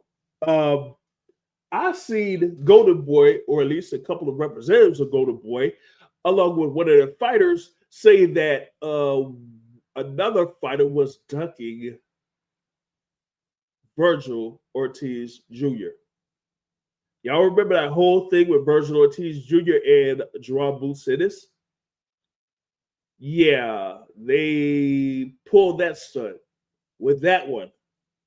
And Jerome Busitis was like, where in the world is this coming from? He was already locked in to try to get a unification bout there at welterweight. That's number one. And number two, Virgil Ortiz, had been already stating that they had something lined up for him there at 154. But sometimes in order to create some buzz, you go ahead and you say, you know what, this person here could have had a fight with me and said no, so he's doing this. Nah. And you see what happened there with Virgil Ortiz Jr. I mean, hey, listen, if you want to go ahead and have the fight that you had there, right, against Israel Madrimov, if you just propose that or pose that as the potential matchup on its own, it would have been cool. But to involve Boots Ennis into it when you really didn't do that, didn't need to do that, number one. And number two, you didn't even entertain the idea of that fight when you were at 147. That didn't make no sense. So you had that thing there with Vergil Ortiz. Now look at what we have been going on right now here with Williams Zepeda. It's kind of looking like the same thing. So that's why I said, don't be surprised if Williams Zepeda ends up going a different direction than going to fight Shakur Stevenson. I'm just putting that out there. You know what I mean? Oh, what's going on, man? I think I got a panelist here jumping on here to talk boxing. Of course, he's the resident chef of the Boxing Source. It's Brother Terrell in the building. What's going on? What's up, man? How's everything? Oh, man. I would say everything's going good, but it's April. That means it's spring.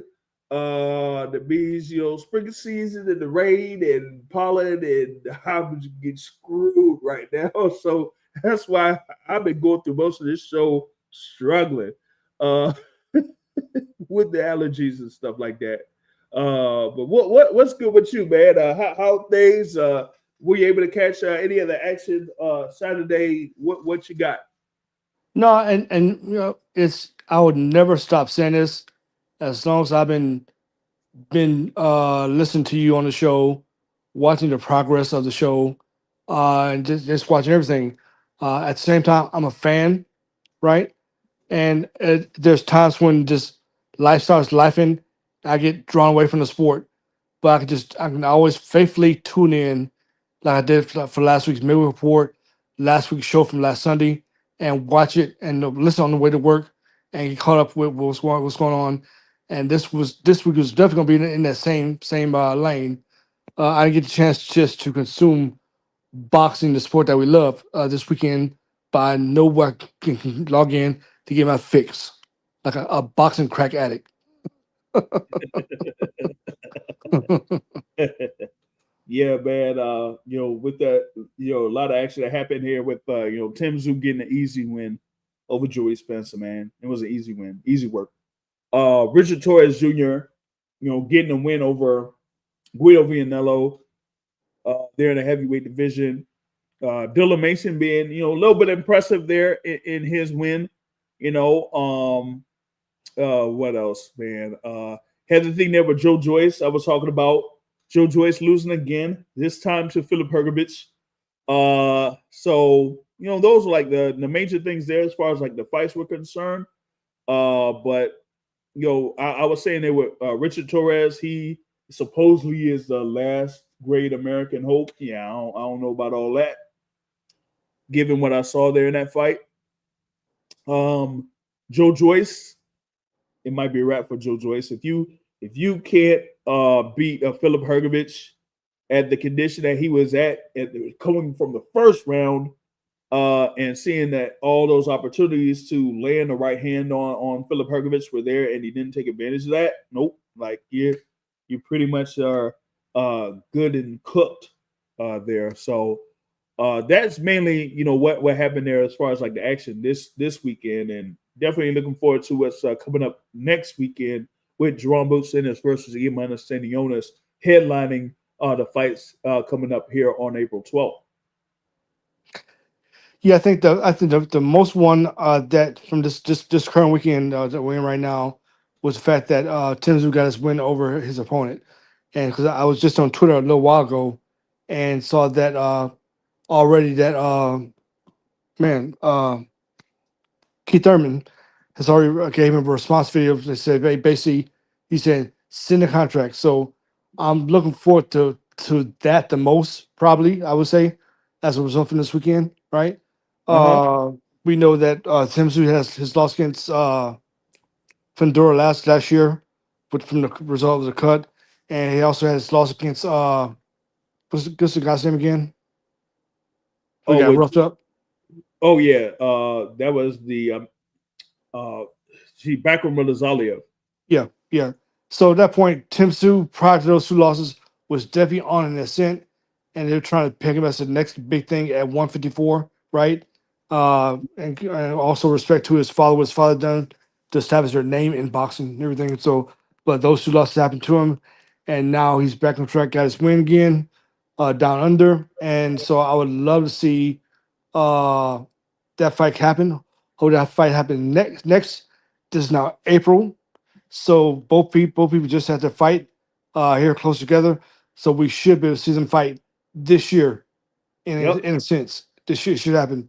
There should be nothing happen, and there's definitely money to be made on both sides. So probably, as we all know, Keith Thurman does not mind traveling back down for that fight. So hopefully that does happen this year. So that should be next. Yep. Uh, Definitely got to check out my man Abdullah Mason. Definitely one of my favorite young fighters right now. So it's funny. Not too long ago, I said that Abdullah Mason could beat Keyshawn Davis right now, right? So I'm hoping maybe I'm a little bit too soon on that, because we see that Keyshawn has already gone to win this world title and everything. But definitely a big fan of Abdullah Mason. So definitely need to check his thing out right there. And I definitely need to rewatch the fight between Torres. Uh, Still kind of I won't say unknown, but rather I guess unproven, should I say? So, how did that fight happen? Was that a unanimous decision or split decision, or what happened with that one? Yeah, that was a unanimous decision there in favor of Richard Torrez. He got 2 scores of 8 rounds to 2 and 1 score of 7 rounds to 3. And Thomas Taylor, the referee, took a point off from Guido Villanello for excessive holding in round 2. Because there was a whole lot of holding, but it was more of like a style problem and a style issue there initially those first couple of rounds there for Guido Villanello. And Guido just didn't fight his height. He was there at 6'6". Richard Torrez is at 6'2". And yet Guido just didn't fight stationary, and he backed up a lot there and didn't really use the jab at all, especially in the first half of the fight. Once he did start to use the jab, he was a lot more successful. And if he did that from the jump, he probably would have had Richard Torrez in trouble. So I think that Guido, especially with him coming off of his win over, what was it, Arsen Bekmambetov, that I would have thought he would have carried that momentum over there against Richard Torrez, but he started like he was on a completely couple levels below a Richard Torrez, and I don't think that he should be at that type of level against Richard Torrez, because going into that fight, I had both of these guys probably around the top or the bottom part of the 20 fighters in the heavyweight division. So you could have had them at number 23, 24, 25 in the heavyweight division, maybe going into that bout. So I thought that it would have made for a much closer bout than it actually was. Yeah, it's kind of funny hearing that Guido had a point taken for excessive holding. And when I hear that, the first thing that comes to my mind is that if you're holding like that throughout a good duration of the fight, that means you probably cannot deal with the power coming back at you. So you just stop that. And then no better way to do that than to hold and clinch, which is a classic style in boxing, to just buy time within the space of your round or the fight itself. So that's what that kind of suggests to me. He can deal with the power. He said, and funny, Guido coming in at 6'6", the taller man, you're supposed to use your jab and keep your opponent on the end of your jab throughout the fight. Boom, boom, boom, boom, boom, like that, So Yeah. I guess you're gonna deal with the power for Torres. So I don't know. Kind of funny. It was more about like the pace of Torres and how we got to the inside. But as I mentioned, I mean, with Torres, his style, you could pick apart that style if you were very confident in your jab and very, had like a lot of emphasis in pumping the jab.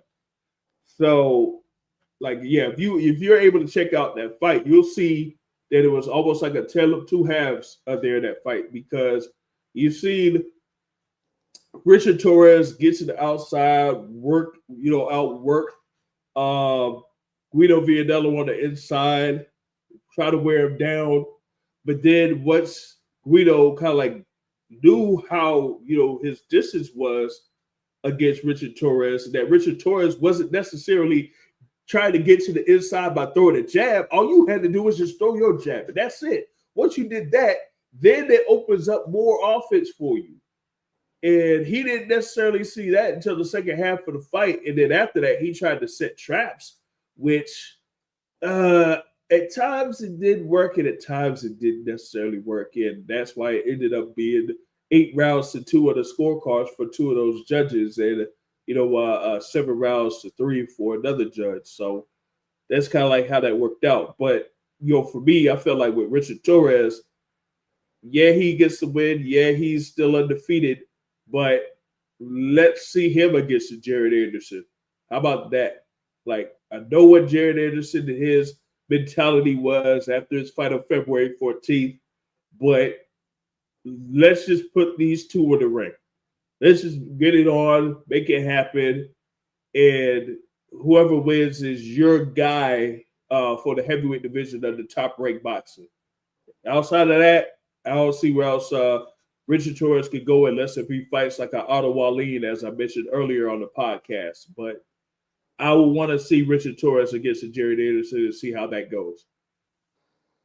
Yeah, I want to see that. I still think it's too soon for that. I mean, at this point, Top Rank doesn't have any other heavyweights like that. So why, for me, why spoil that and just throw these two together and just have it come out one?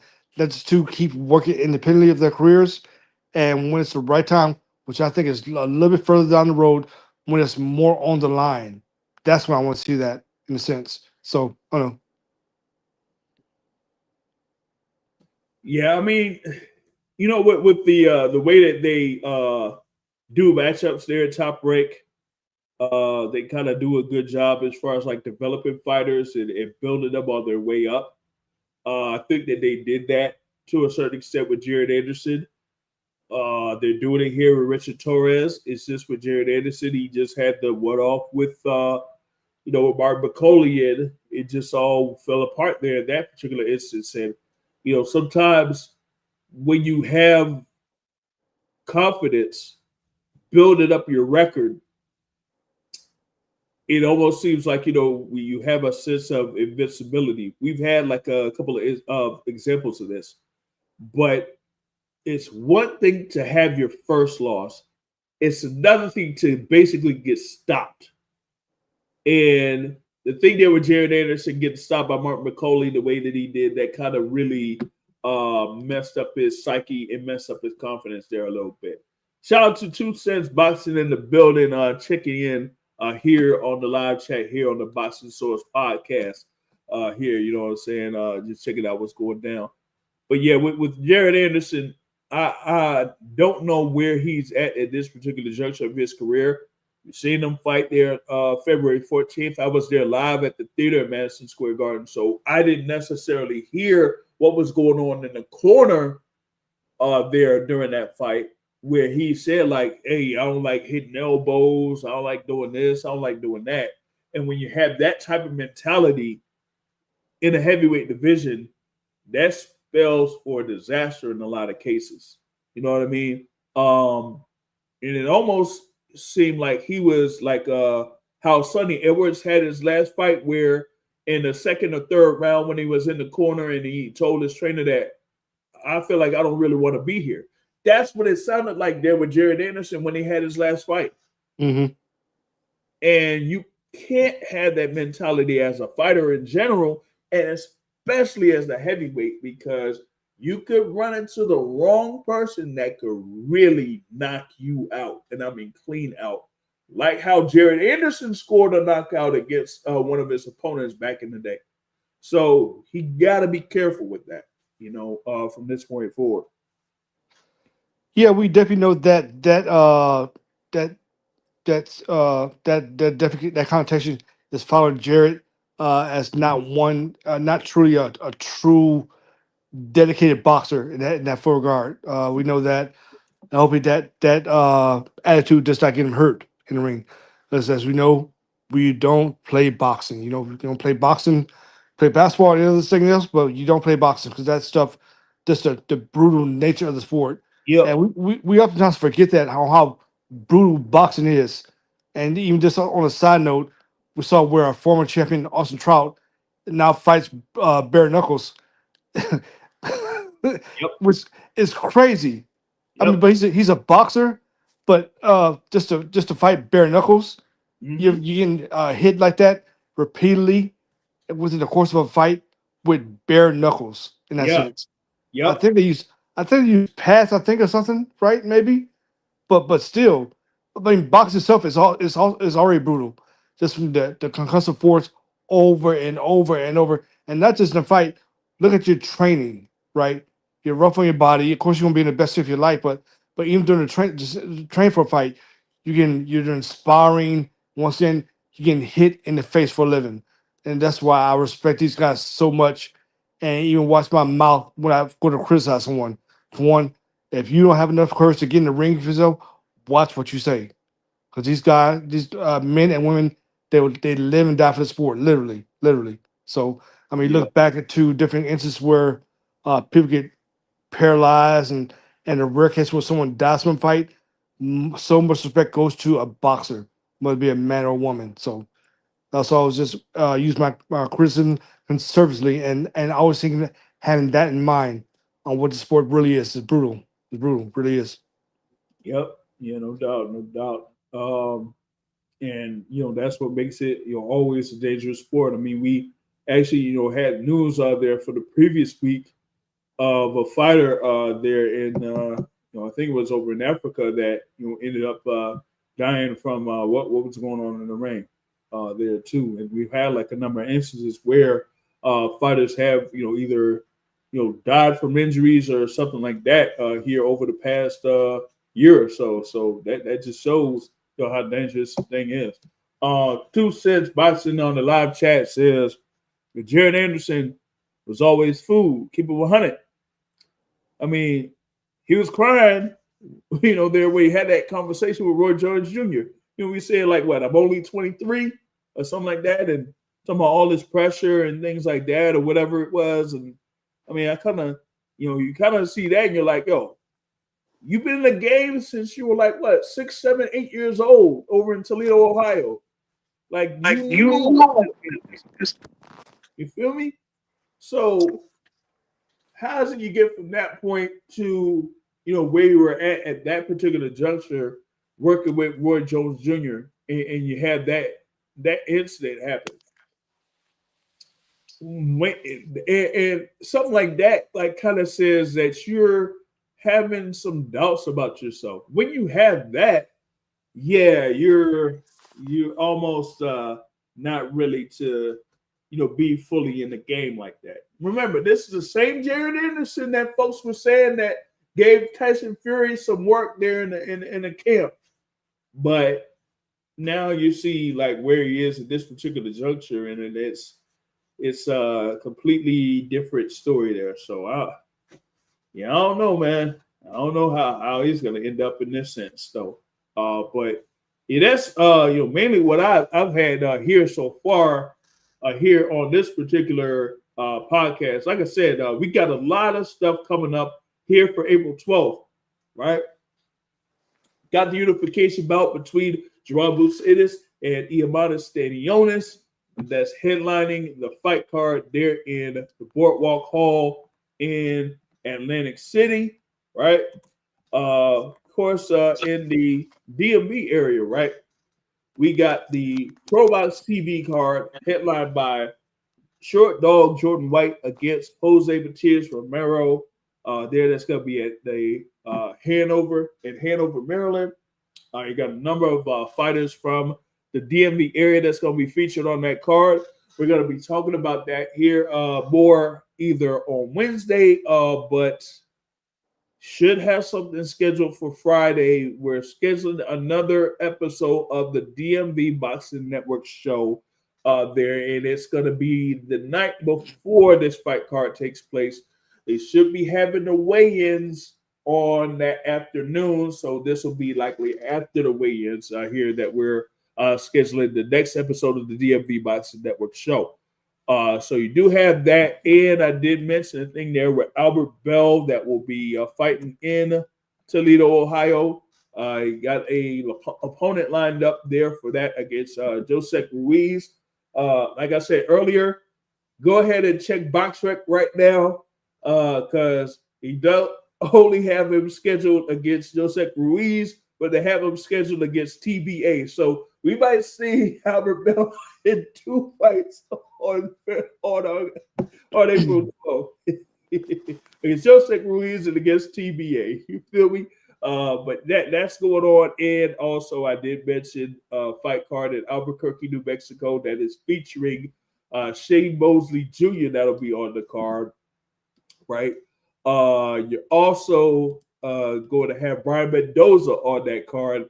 And if I'm not mistaken, that fight card in Albuquerque is headlined by Quentin Rampage Jackson. Yes, that's right. Rampage Jackson is going to be fighting on, with the boxing. It's going to be boxing with Quentin Rampage Jackson there, and he is going to be going up against Rashad Evans. Okay. Really? Yes. They've been promoting this card for a good while now. Yes. And where's it going to be at again? In Albuquerque, New Mexico. I guess wow. maybe that's the only place that they're able to. Hey, this is going to be at the pit in Albuquerque, New Mexico. I think that's where the New Mexico Lobos play, the basketball team. So yeah, I think that's the deal there. But they got a lot of fights on that card there. But yeah, Shane Mosley Jr. is on that card. Brian Mendoza is on that card, and Fernando Vargas is on that card as well. So it's gonna be a pretty interesting event there. So that shows you how much action is coming up here on April 12th. Okay, and we're gonna do our best to cover as much as we can there with those fights that are happening. As I just named about 4 fight cards right there for April 12th. Right. So, I think one real quick. I think the most important one is Boots Ennis and Stanionis fighting next week right there. I mean, my main thought for that is that it's a unification fight, which we always want to see, right? In this 4-belt era, everything. But Boots has always said for a long time because we know how he got his belt, but he's also said for a long time, I want to win my belt in the ring, right? So no more gratifying than being able to fight another champion and getting that belt too and fight and win it that way.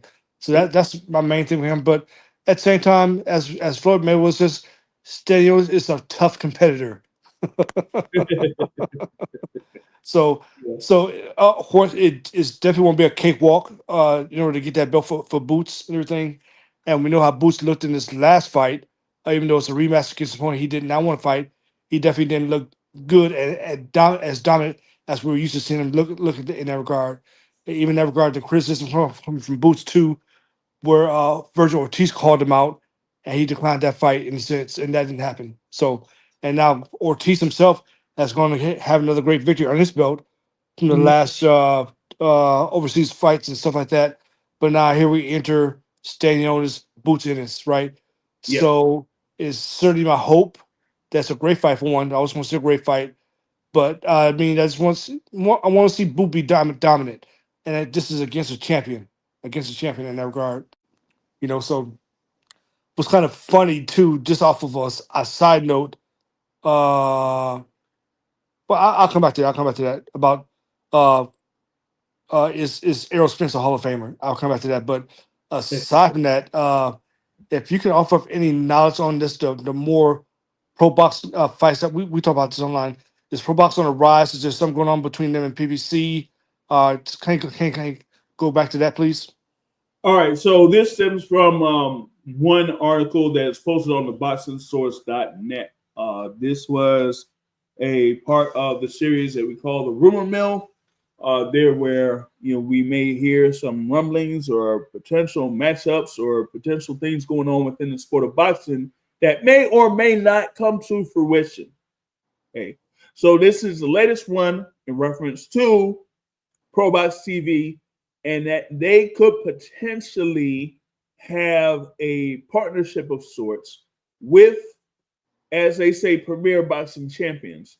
I, kind of like put it out in detail a little bit when it comes to that you could have fighters that are under TGB Promotions, Samson Boxing, Warriors Promotions. You pretty much like have an idea that a number of those fighters that are on these, as they say, PBC cards, they are promoted by a Samson Lukowicz, a Tom Brown, a Louis the Cubis Jr., and so on and so forth. So we've seen a couple of instances where some fighters that you have viewed on PBC have been involved in pro box cards.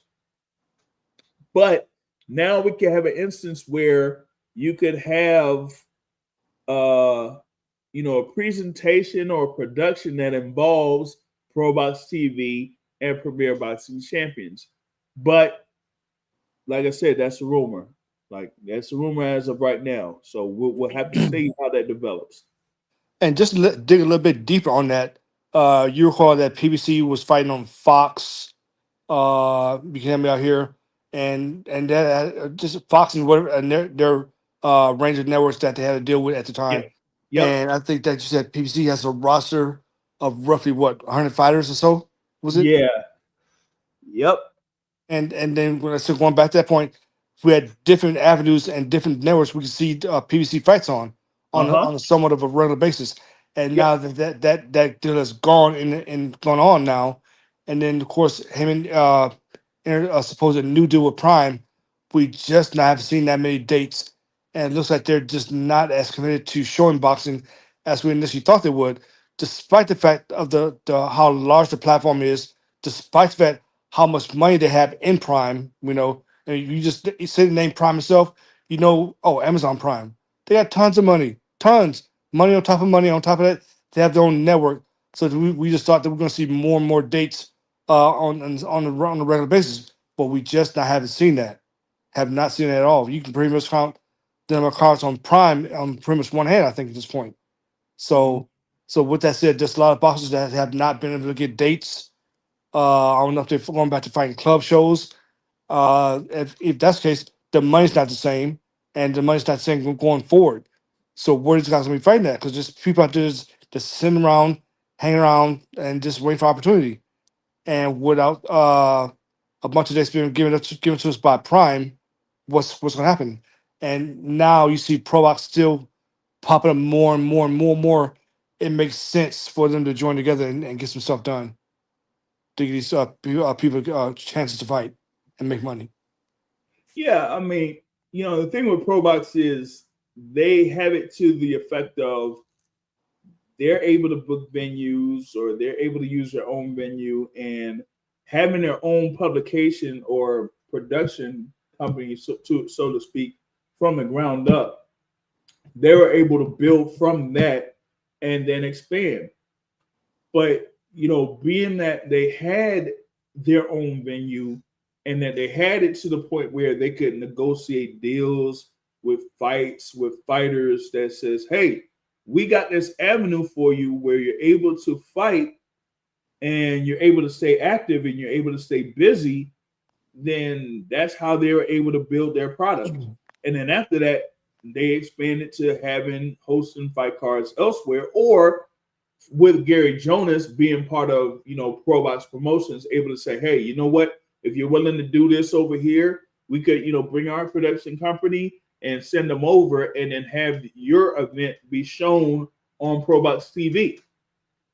So that is how you're able to have something to the level of Lamont Rose Jr. defending his WBA super featherweight title in DC against McCrory, right?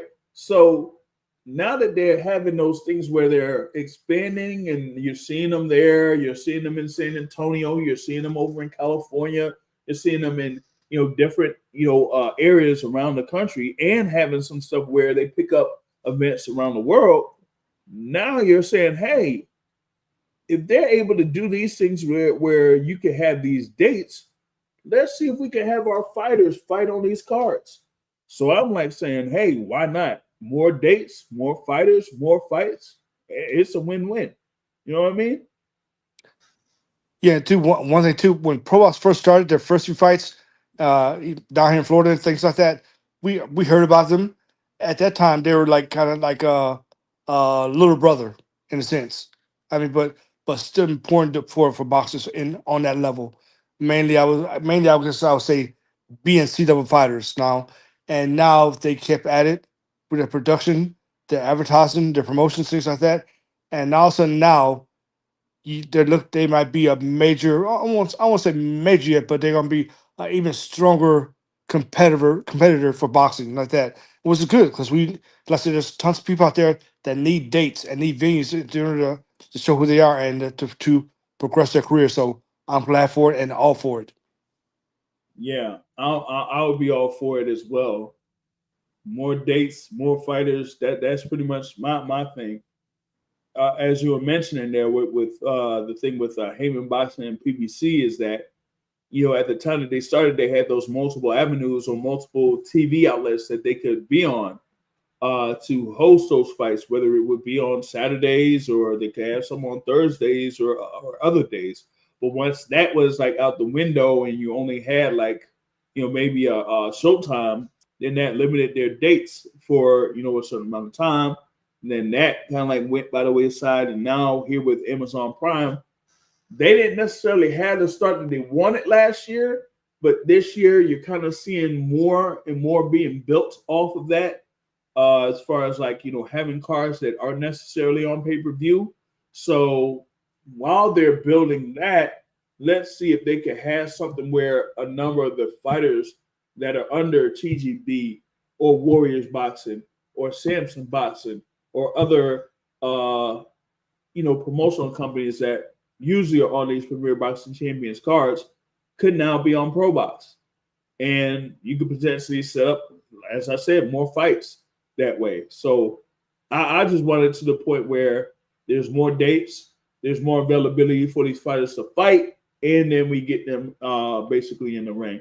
Got a late entry here on the live chat here with Jesus Sim and the building. Salute to you. And he asked, how is Tim Tszyu back with the win versus Joey Spencer? I would say that he's necessarily back. You know what I mean? I'm just saying is if he's got to be fighting Keith Thurman next. And I was mentioning here early in the show, I'm leaning towards Keith Thurman, though. Should get that win if they do fight. And they should fight in July. I'm putting it out there. Y'all should fight in July. There's no point in waiting. All right? So there's that. So that's mainly what I have here on this instance of the Boxing Source podcast. You know what I mean? Shout out to DKO Boxing has been a sponsor of the Boxing Source podcast and the Boxing Source here over the past couple of months or so there. So y'all check out DKO Boxing. Look up DKO Boxing on Facebook. Okay. DKO Boxing, where greatness awaits. Yeah, that's the commercial here at the tail end of this particular podcast. But once you listen to the replay that is available on Spotify or whatever it is, then you'll hear more in reference to DKO Boxing.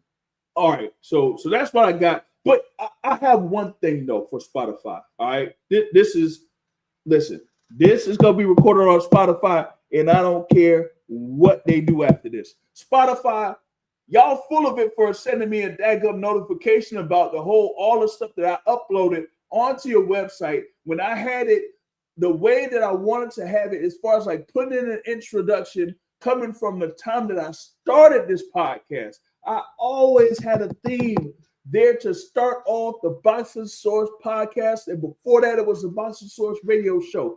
And now, after I did all that work to upload almost 10 years of podcasts, right? Now y'all gonna send something to me talking about, oh, you need to remove this or else all of these episodes are gonna be removed. Like, come on. Are y'all kidding me? All right. So now I have to basically do it all over again because of that. Like, come on, y'all. Y'all gotta Y'all gotta fix that up, man. Y'all gotta fix that up. Because if y'all would have said something from the jump, I wouldn't have had a problem with it. But now that you waited months until you would say something, nah, Spotify, you full of it doing that. All right. So that's what I had on there.